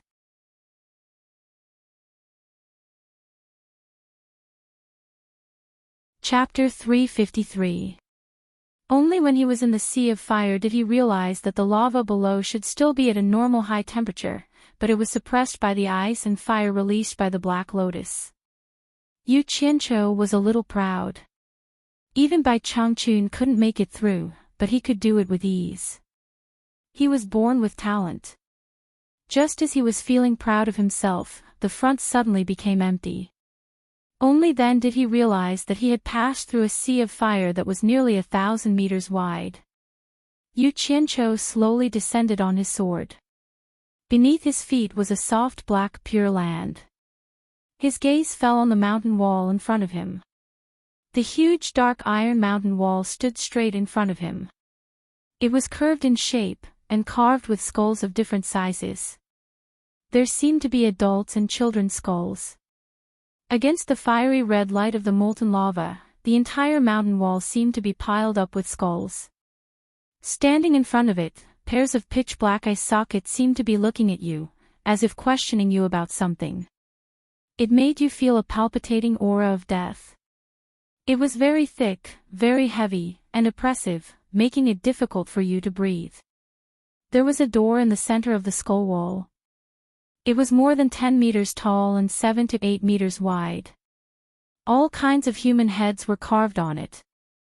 They weren't skulls. There were old people, children, men, and women, with all kinds of expressions. Happiness, anger, sorrow, and happiness were vividly expressed. It gave people the feeling that once you entered the door, you would forget all the emotions in the world. Other than the human heads, there was also a beast head on each side of the door that looked like a sky-swallowing beast. There was a knocker hanging from the fangs of the beasts. There was a huge dark iron tablet in the weeds beside the door. There were words on the tablet, Dark Ghost Realm, knock on the double knocker. Once you enter, do not open the door for humans, demons, or you will never return. This was clearly a warning sign, telling people that ghosts could enter, but others should not enter, or else they would never come out. Yu Qianqiu looked at it and found it strange. It was fine if humans and demons did not enter, but why did demons come out? Was there a demon realm? It seemed like it was the same no matter how he looked. Yu Qianqiu did not think it was a big deal. In any case, he would not open the door and run in. He was not someone like Old Bai who had nothing better to do. Instead, it was the weeds under the nether steel that piqued his interest. The color of the grass was bright red, and it had 3 branches and 7 leaves, which coincided with the number of 3 souls and 7 spirits in the human body. Yu Qianqiu couldn't help but laugh out loud. This grass was none other than the resurrection grass that he was looking for. How could he not be happy? As soon as he laughed, he immediately heard evil laughter coming from everywhere in this space, as if the laughter came from those skulls. Yu Qianqiu was shocked and quickly shut his mouth. The strange laughter also gradually stopped. So it was Hui Yin. He heaved a sigh of relief, but did not dare to laugh anymore. He walked over and plucked a stalk of resurrection grass. He examined it closely and sniffed it. Sure enough, it was colorless and odorless. Who would have thought that the moment his breath touched the resurrection grass in his hand would immediately turn into a cloud of black smoke and dissipate? Yu Qianqiu was stunned with his hand open. He recalled the records in the pill recipe Jade archive. The resurrection grass was not a spiritual herb of the human world. It could not come into contact with human life, or it would immediately turn into smoke. He raised his hand and slapped his forehead, coming to a realization. He decided that he would seal it in ice and harvest it when he needed it. Hence, he took out a silver ball and stuffed it into a place that he thought was safe. After he felt that there wouldn't be any problems, he began to wander around to see if there was anything else that he needed. Alas, this place was very poor. It seemed that other than the black soil and nether steel on the ground, there was only the resurrection grass left. He was no longer interested in these things. It wasn't easy for him to come here, so he had to bring something back with him to commemorate his trip. Dig up a skull and bring it back. There was no point. As he was looking around, his gaze suddenly fell on the door that led to the netherworld. The door knockers in the mouths of the two heaven-devouring beasts were black and shiny, faintly emitting a black glow. They shouldn't be made from nether steel. Could they be some kind of treasure? Yu Qianqiu's eyes lit up. His interest was immediately piqued. The position of the door knocker was very high. It was about 4 to 5 meters tall. He mounted a flying sword and flew over. He touched the door knocker and carefully examined it. The door knocker was very big, just like the heaven and earth ring hanging on Naja's neck. Moreover, judging from the material, it was obviously different from the other materials on the door. It was definitely not nether steel. He tried to pull it out, but unfortunately, the beast's head was obviously not made from ordinary materials. It was impossible to remove the door knocker with brute force. Without another word, Yu Qianqiu released his black flame and compressed it into a cutting shape.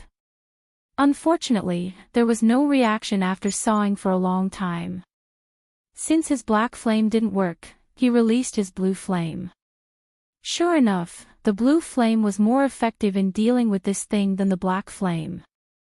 However, the beast's tooth that locked the door knocker was also an extraordinary item.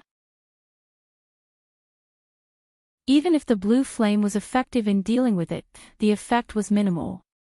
Once again, Yu Qianqiu displayed his perseverance and indomitable spirit. He climbed onto the beast's head and sat on it. He used his blue flame to compress the saw knife and saw it with all his strength. After another half a day, the lower tooth of the beast's tooth was finally sawed off by him. The tusk, which was as long as a chopstick and as thick as a banana, was held in his hand. He couldn't tell what material it was made of. However, since it could be used here, it was definitely not an ordinary item. Therefore, he directly confiscated it. The door knocker was formed by the 4 tusks of the beast's head. After cutting off one lower tooth, he continued to saw the other lower tooth. After the other lower tooth was sawed off, the door knocker finally fell to the ground. Thump! It fell on the black soil and made a dull sound. Yu Qianqiu put away the beast's tooth and jumped down from the beast's head. He picked up the door knocker and immediately felt that it was extremely heavy. This fellow probably weighed more than 500 kilograms. However, with his current cultivation, this bit of weight was nothing. He knocked on it and looked at it over and over again, but he didn't find anything special about this door knocker. It was probably just that the material was special. Yu Qianqiu immediately felt a little depressed. He shook his head and muttered, "I thought it was some kind of treasure. I wasted so much effort. If there's a chance, I should let old man Bai take a look and see if it's useful." In the spirit of not going to waste, he also put away the door knocker. Yu Qianqiu turned back to look at the gate to the netherworld realm. He couldn't help but smile smugly. That heaven-devouring beast had lost 2 of its lower fangs and the ring it was holding in its mouth. That fellow, which had originally been rather imposing, immediately felt a lot less imposing. This was especially so when compared to the other heaven-devouring beast that it was fighting against. It seemed rather out of place. Moreover, the whole gate to the netherworld also seemed a little strange. It destroyed the overall eerie atmosphere. If someone had seen it later, they would definitely wonder if the netherworld was that poor. They couldn't even bear to spend money to clean up the facade of the gate to the netherworld. Looking at the other door knocker, Yu Qianqiu decided to let it go for the sake of the netherworld. Actually, he still felt that it was troublesome to get this thing down. Furthermore, it didn't seem to be of much use. Otherwise, with his temper, he wouldn't be so lucky. He would probably even pry open the gate to the netherworld. He had been extremely bold and destroyed the facade of the netherworld. It was a little too early for him to be happy. This greedy action had caused a lot of trouble in the future. Just think about it. After the netherworld discovered this, they would definitely send people out to investigate. The master and disciples' names on the cave wall would make it easy for the netherworld's people to find them. Once they left the 9th netherworld cave, the demon domain would definitely be the first to bear the brunt. Furthermore, Bai Chongqun was also an extremely bold and fearless person. He couldn't go to the netherworld to find people to spar with. If someone came looking for him, he would fight them. Regardless of whether they were in the sky or on the ground, regardless of victory or defeat, he would still fight them. You're tuning into the LoveLore Library YouTube channel. We're so grateful for your support, and don't forget to subscribe to join us on this incredible journey through captivating stories. Your generosity through donations truly makes a world of difference, as it's the primary source of revenue that allows me to expand and enhance this channel for you. Thank you from the bottom of my heart for being a part of this adventure.